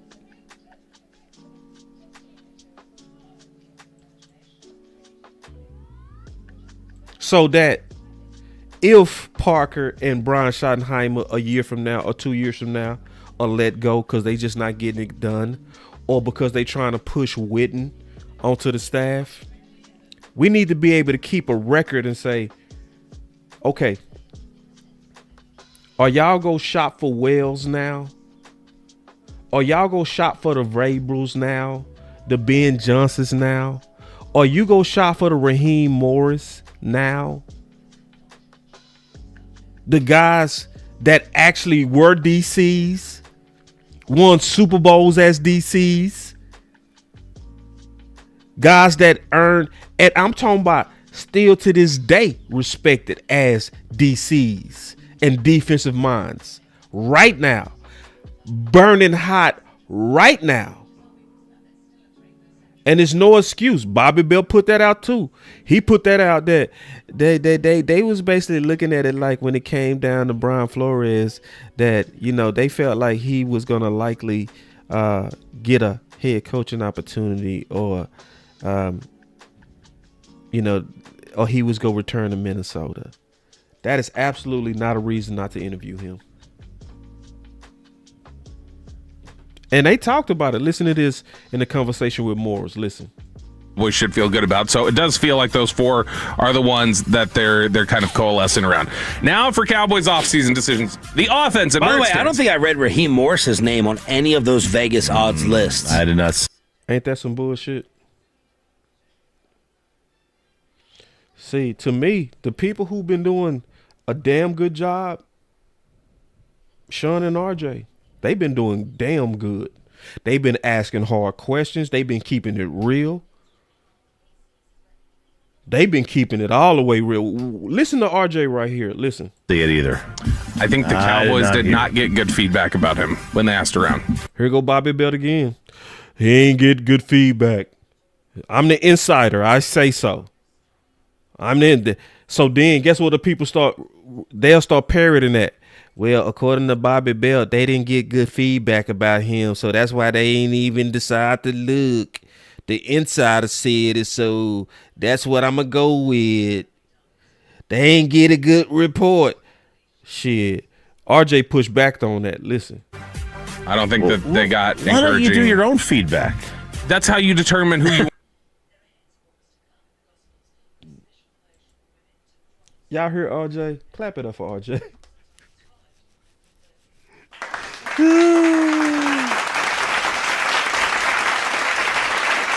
Boy, you was driving in the snow? Boy.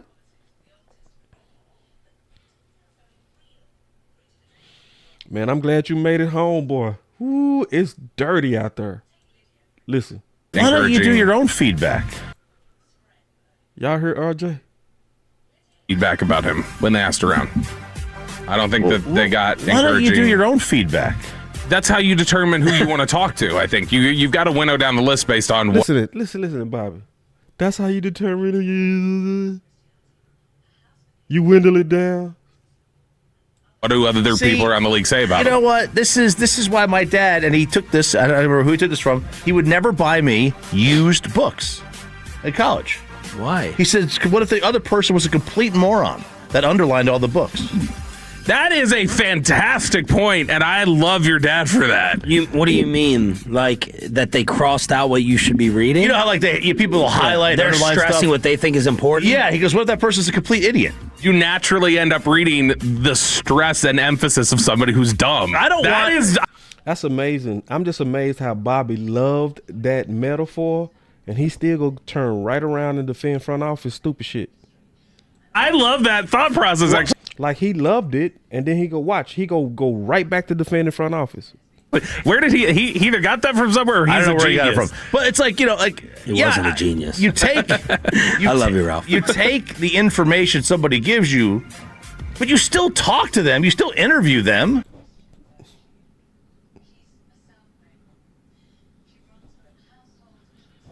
Man, shout out to all my brothers and sisters that got to go to work in this stuff, man.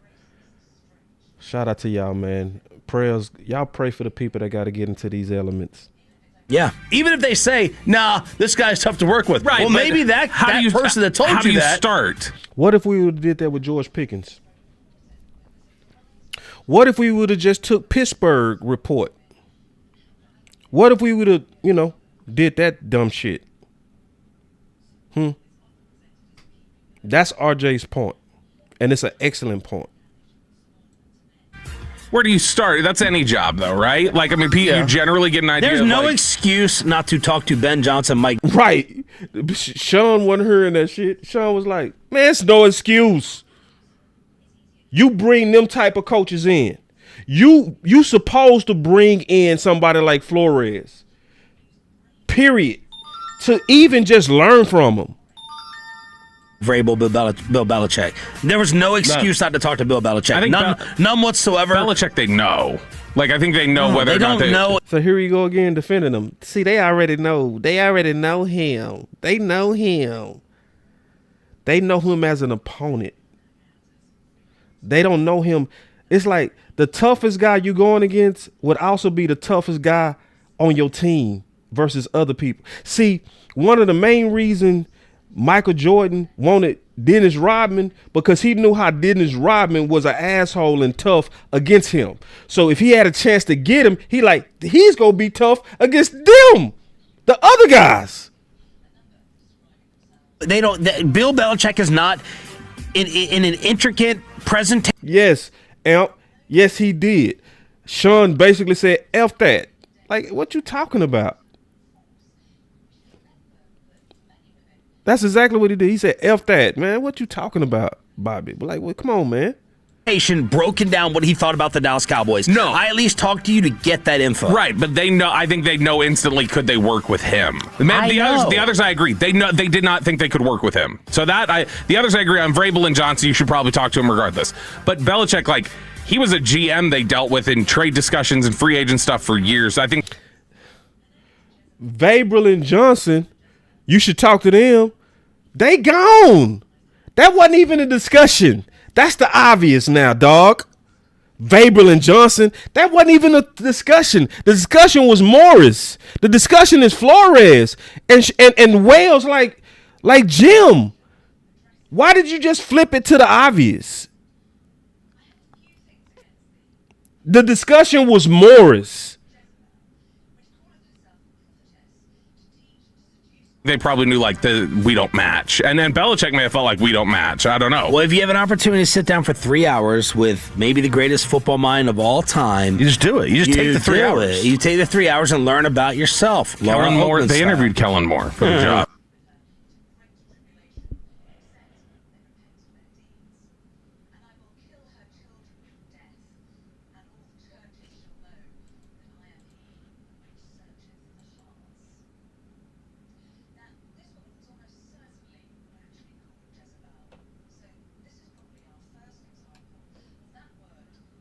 They didn't want him.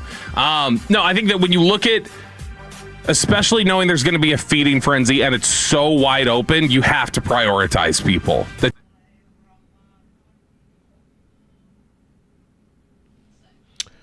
it's going to be a feeding frenzy, so we have to prioritize people. So we elected to prioritize this motherfucker.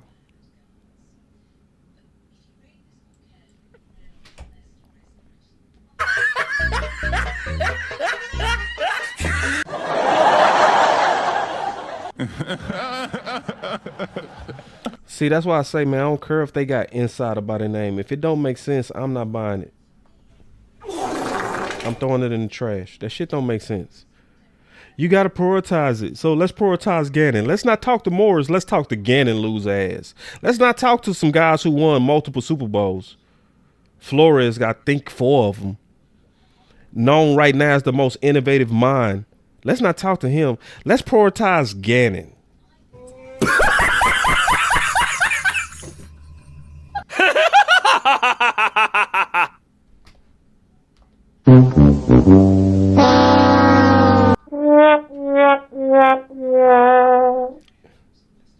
I'm saying 1-1 for real.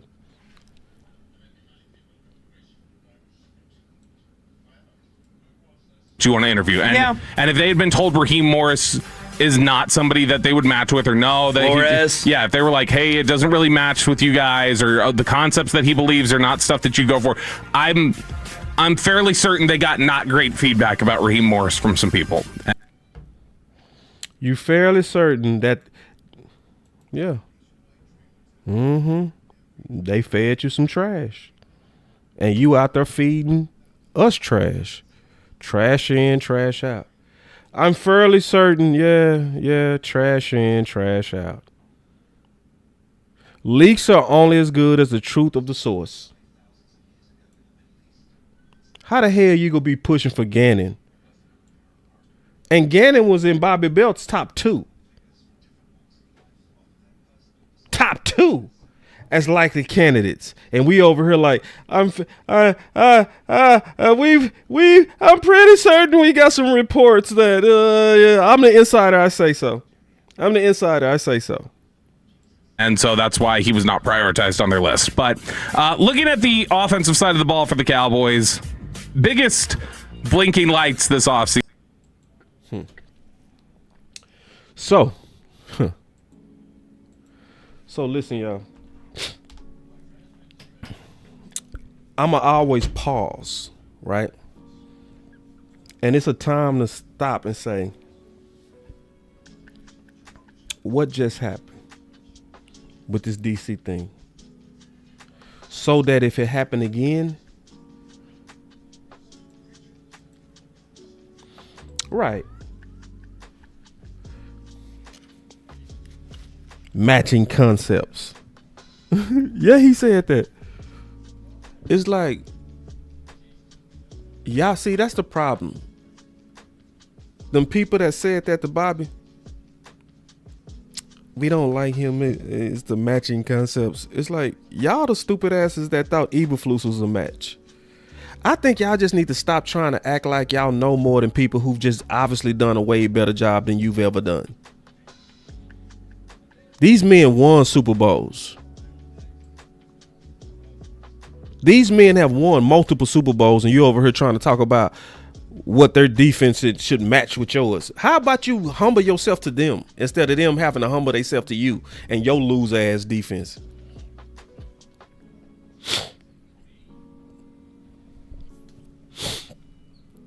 So this show is about not just going for it because I'm an insider and I say so, because I see a lot of that.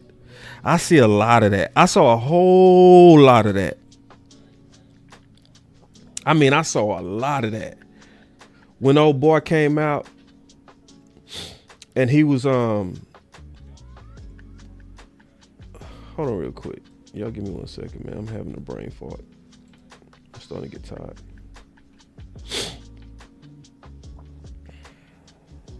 Y'all give me 1 second.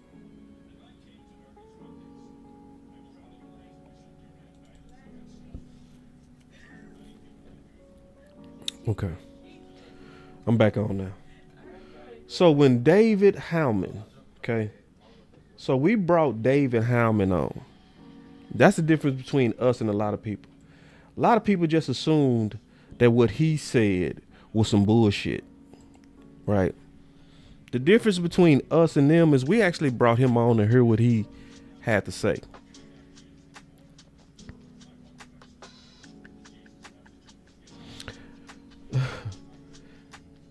Man, hold on. I ain't do my ad. Damn. I've been slipping on my ads. Let me get my ad in. Go for a Hail Mary and Sleeper picks and win up to 100 times your money. Use promo code BCS and Sleeper will 100% match your first deposit up to $100 instantly. Thank you.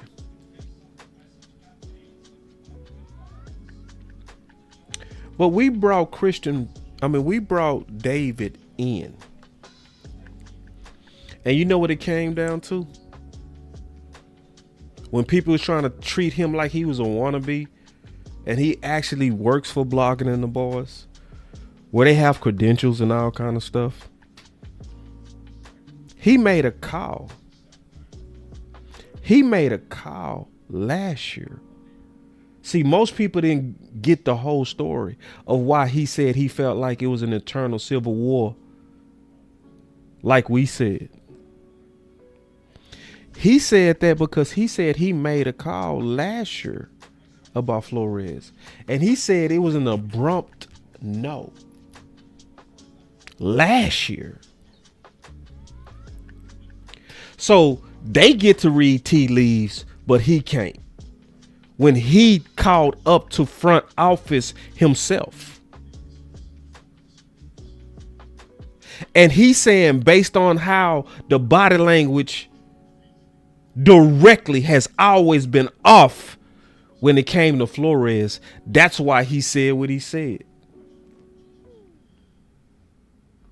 This is sourceless.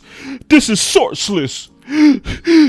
Bobby debunked it. So don't even say that. Parker was the first. Parker was the guy that they really wanted, don't you? Because Bobby debunked it. Boy, stop. Multiple people already debunked it. That's insiders. Hey, I better take a closer look. Better take a closer look. I took a closer look. I got the real story behind it. So ain't none of y'all can say I called up there about Flores. He can. So he didn't need another source. He was the source.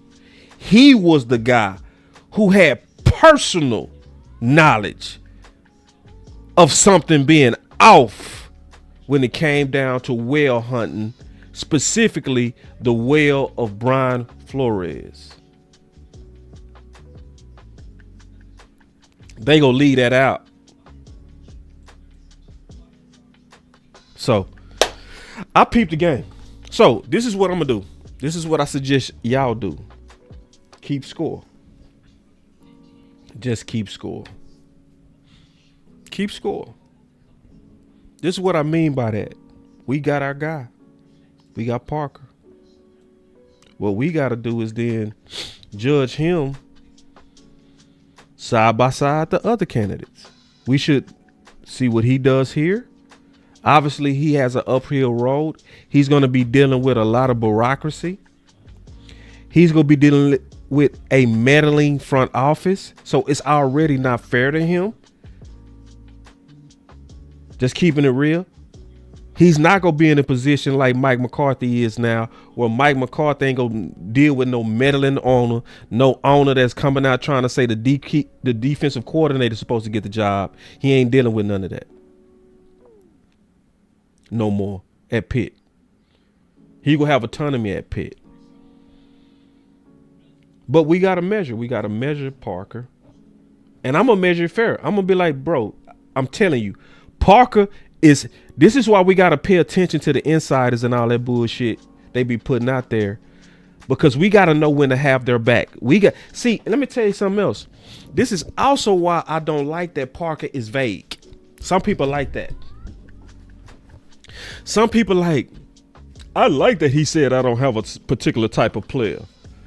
Well, you opening it up for them to be able to throw anybody at you when you talk like that, sir. See, that's the rookie in you, sir. You talking like a rookie. See, the reason why we able to have Brian Schottenheimer back, why are we specifically able to have Brian Schottenheimer back? Because Brian Schottenheimer is always clear on the vision of what he wants down to the types. Down to the very types. I want physical. You ask Parker, just give me a player. Just give me a good player. They go, fuck you, man. Keep talking like that. You better learn your type real quick. Because if you out here vague, we don't know how to have your back, sir. You better learn something quick from Brian Schottenheimer. When you ask Brian Schottenheimer what type of offense he want, physical. I build my teams through the line of scrimmage first. So guess what? When he let out that cue, guess what we knew to do? He saying Booker. So other people, he saying Matthew Golden. Nope, you didn't listen. He was specific. He said he built teams through the line of scrimmages. So guess what? We can say, go get him some shoes. Go get him the one tech. Yeah, we can say it. Is it the shoes? Yeah, Parker, you can't come in here with that old, just give me a player. Just give me, hey, man, here. No, boy, you in Dallas. You are in Dallas, sir. If you want a corner 6'1", you better say it. If you want a safety with a certain type of high IQ, you better say it. Because we ain't going to know how to have your back, sir. We're not. We need to hear. Why we ain't heard from Parker? See, I need to hear from Parker, and I need Parker to be specific.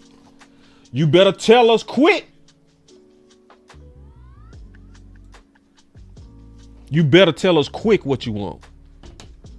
You better learn from Brian Schottenheimer quick. See, we knew how to get his back, and we got his back. We were like, shit, team trenches. Why? My head coach team trenches. Why do you think I'm still pushing for a certain type of running back too? Why? Because he was specific on a type that he likes. I like big backs. I like big backs. You know, I really do. I think it's that type of league right now with how everything is, you know, played and physical. And yeah. So this is why I can say with conviction and go against the crowd, Blue is not his type. Boss, come on, boss. Boss, come on. It's like, bro, all I'm doing is listening to my head coach, just like I did with Booker, dog. That's all I'm doing. Can you join me in having his back, please? But I'm going to keep score. You should keep score for the next 2 or 3 years.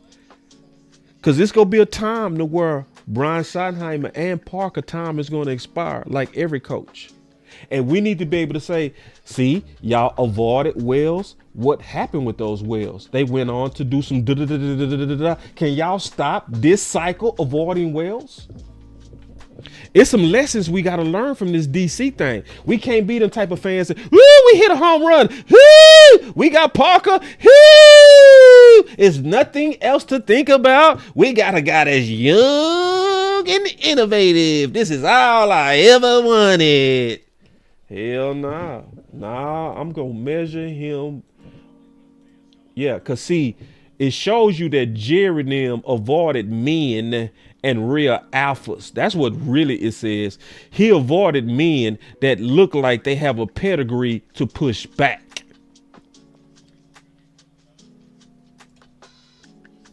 And then they got people out here trying to sell us on, if he would have picked Gannon, that would have been, yeah, bus. You just spreading conspiracies. He would have liked Gannon. He would have, yeah. I don't believe that shit, man. Get the fuck out of here. Fuck out of here, bro. I ain't going for it. You can try to use that insider bullshit. I'm an insider and I say so. That work on gullible ass people. I pay too close attention to go for that. My boy Wee will say, somehow fans become cool with accepting less as if the gap between the best and what we got was close. I'm pissed we didn't even call Morris and Flores. Exactly. That's why I'm doing this show. It's like, it's some lessons we got to learn from this. I sure ain't going out with them fans that's, man, I'm just so happy we got us somebody young. You know what else I'm happy about, bro? I'm happy that we actually, this time, we had a wide net. We usually only interview about 1 or 2 people. But this time we had some minorities in there. And they were all young. See, that shows me that Shuddy is changing the culture. It's like, bro, you didn't talk to no whales, dog. Like none. You saw Ben Johnson and Vrabel and didn't talk to no whales. Y'all might be right, but I'm gonna keep score. You might be right. Y'all might be all the way right. But if you wrong, y'all don't think I'm gonna bring it back up. I'm gonna say shit. They did it 2 years in a row. They avoided men that was coming in with leverage again, and they elected to go for more docile types that would have been happy for the job. We got us a super chat real quick. I'm gonna keep it real, man. I ain't gonna never be no fake ass dude over here faking and try to feed y'all some optimism. That's why I hate the off season, because every off season we got these content creators. They could be out there selling you all kind of bullshit, and some of y'all could be buying it. They go tell you with a straight face, that Sanborn is Luke Kuechly. Man, you boy. I immediately went to this motherfucker channel and said unsubscribe immediately. Like, bro, man, I ain't listening to none of this dude shit. It's like, nah, that pandering and shit. Nah. We not doing pandering content. Like where we pandering to help make y'all feel good. Over here talking about blue is Dorsett. That's why the fans so drunk on them right now, because it was so many content creators. They've been pandering and they've been selling y'all opioid. And the fan base is high off opioid dope. They high. And they can't get off the crack of opioid. That's what's going on. So I'm not feeding that bad dope to the community. I ain't doing that. I ain't finna be over here like, man, this was an excellent by Shotty. I have, he did this all independent, even though by quote, Jerry came out through Mike Fisher and said, I threw cold water on Brian Flores. I supposed to believe because Bobby Bell said so. This was all Shotty. If they picked Gannon, that was Shotty. Man, fuck out of here.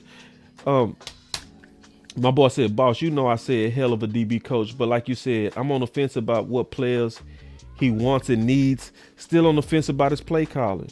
And I'm not really worried about play calling, to be honest.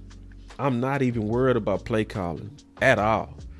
When it comes to Parker, I don't put a lot of stock in that shit. Play calling, I don't care if it's cover 3, cover 4, 2-man, 0, what they doing match. I don't care about none of that shit. The most important thing, and I'm telling you as a former corner, that shit don't matter more than somebody who's a teacher. The fact that he's a teacher is the most important thing. So for instance, if you tell me how to play cover 2, but don't tell me how to play cover 2, you ain't helping me. If you the type of coach that can tell me that'll run the scheme to run cover 2 and can teach me how to play the best cover 2, the teacher is always way more important than the tactician, the schemer, every time. So it's the fact that he a teacher. I ain't worried about scheme. Like look at the Texans. I use them as a perfect, because I was pushing for their cornerback coach, Dino. Because my head coach said that he wanted a back end that got more turnovers. Nobody got more turnovers. Nobody than the Texans over the last 3 years. Nobody back end been playing together as dope as the Texans. They ain't doing nothing fancy schematically. Literally nothing. They are at the bottom with Denver when it comes down to disguise rate. They ain't disguising nothing. They ain't blitzing nothing. They lining up and they say, because we got better technique and our coach taught us how to play, we just finna whoop your ass straight up. We ain't finna try to scheme you. We ain't finna cover 2, cover 3, cover 4, match. We tricked you. It ain't none of that. The Texans line up and say, our coach got us ready to play. Let's go. We ain't finna even try to trick you. We ain't disguising nothing. We ain't showing no pre-snap looks. We ain't doing none of that. Let me show you the chart. Hopefully this don't crash my computer.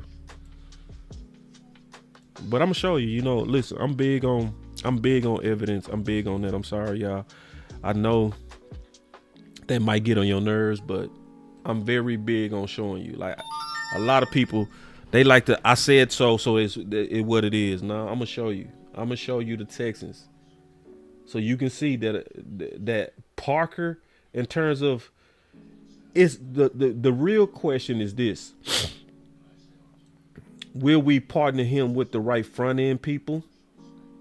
And in my opinion, are we smart enough to have some people in here to be insurance in case he fails? That's the key to me. Are we smart enough to have people in here as insurance? That's why I said that the Dallas Cowboys should get somebody in here that already was a DC, like a or a Bullen, and throw a big bag at them to be insurance. Yeah, somebody that actually called plays before. But I'm showing you, look, the bottom left quadrant, as you can see, is the Texans. They're low in disguise rate and they're low in blitz rate, yet they whooping ass. Yeah, Angie, we tricked you. We tricked you. That's what people be wanting. And what's crazy is the people that's actually like that, the people that's actually like, we tricked you, that was Durante. Yeah, they schemed with Flores. They was truly I tricked you. You didn't know what we was doing. That's the genius behind them. But the Texans not like that, for real. So I want us to know right now where we are. And after this DC search, I'm going to tell you where we are. We avoided Wells. So we going to see how it play out. You avoided them last year. It bit you in the ass. You avoided Vrabel. You avoided Ben Johnson. It bit you in your ass. You did it again. Let's see if you're right. Because if we as a nation allow them to do it again, it's our fault.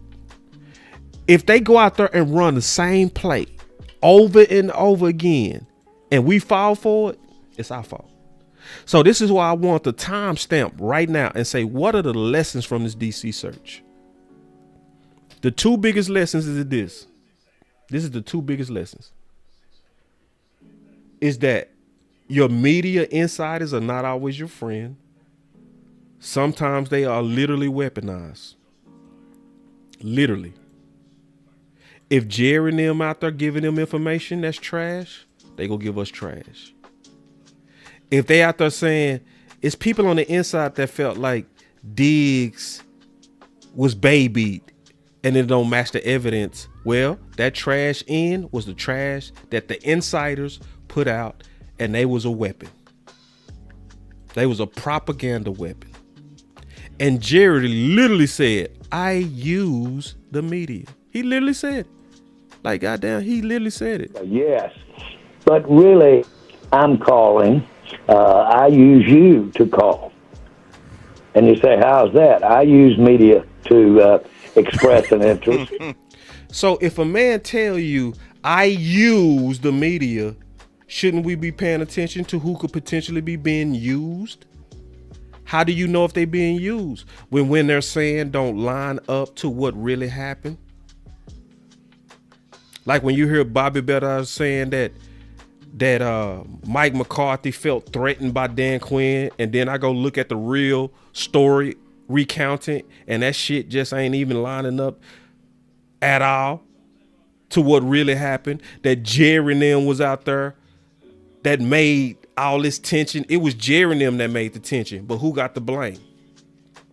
So I don't care that he's an insider. Whoever leaked that to him basically used him as a weapon. I don't care that if it came from Brad Sham. I don't care. I like Brad Sham. I think he's one of the most integral, honest, smart, dope football minds in Cowboy space. But the fact that they told him, hey, this is what I'm hearing. I'm hearing that Diggs was soft. I'm hearing Diggs babied them, and then I go check the receipts and I see the opposite. Really, really good day for Trayvon Diggs.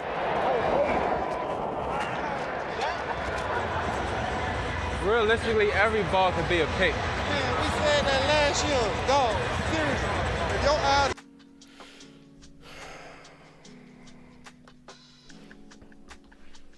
This is the lesson. I don't give a damn that Bobby was over here like, I'm the insider. I say so because I say so. I'm telling you as the insider that if they pick Gannon, that was a shoddy guy. I'm over here like, you got me fucked up. No. I meant Al Harris, thank you. No.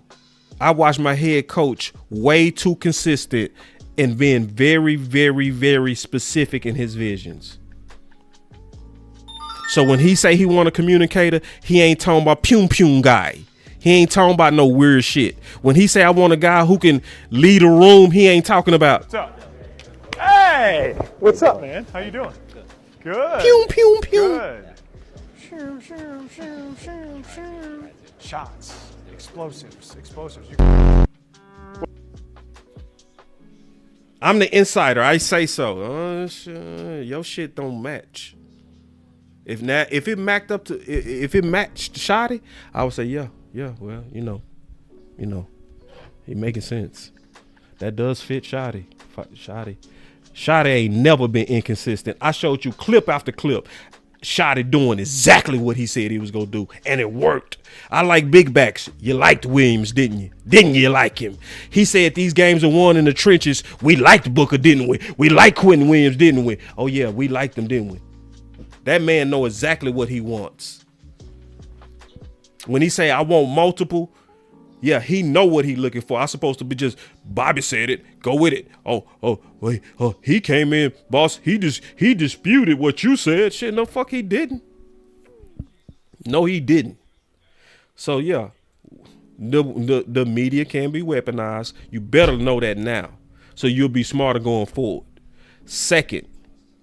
The second thing and the last thing is we avoided Wells. Those are the two big lessons from this DC thing. Keep that because we gonna need that going forward. Likely, I'm gonna come back to this show. Because the main people who need us to have this understanding right now is Brian Schottenheimer and Christian Parker. We can't be suckerish to act like Jerry and them go keep they meddling hands off of them. We need to keep up with everything they say they want. So I need you, Parker, to be specific now, sir. See, you was able to say what you said in a safe place. I don't have a really type. I don't have a type. Nah, you need to think about that, sir. You in Dallas now. We ain't gonna know how to fight for you if you over here with some vague ass, I don't have a type of player. You over the whole DC. See, we was able to have Dan Quinn back because we knew he liked long players. You better, in some kind of way, say what you prefer, sir. If you don't say what we would never know how to have your back like we have Shotty's back. It's your boy Boss Show Me, man. Bringing you another one. Make sure y'all hit that like and subscribe to this content. I know that it was a very long show. I know some of y'all might be even mad because I went in there and I told the truth. Y'all want to hear optimism right now. I want to talk about things that can hurt us that we got to be aware of. I'm wired different.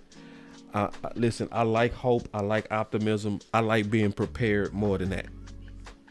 Somebody came to me and they listened to one of my videos where I said we need insurance for Parker. And they said, you know, he made an analogy. He said, well, when they built the ark, they didn't have a little boat for insurance. So we need to have some faith in Parker. And I said, I'm glad you're a man in the scriptures. I am too.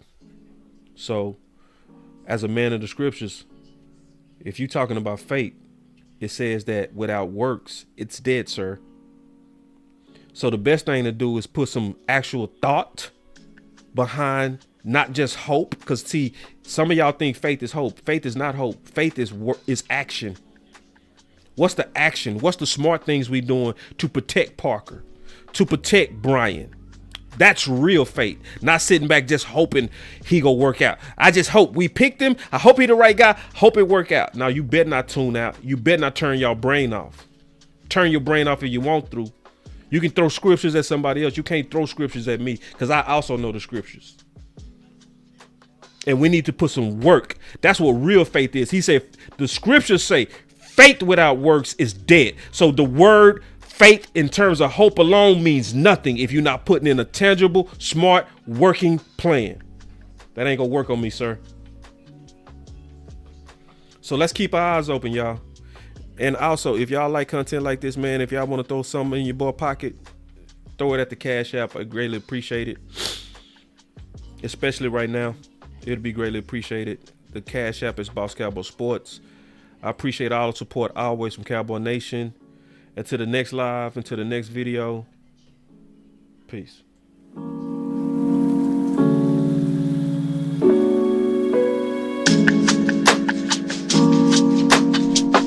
I'm the insider. I say so. Not over here, dog. I work on them. Please. They will never work on me. Ain't gonna work on the people that follow me either.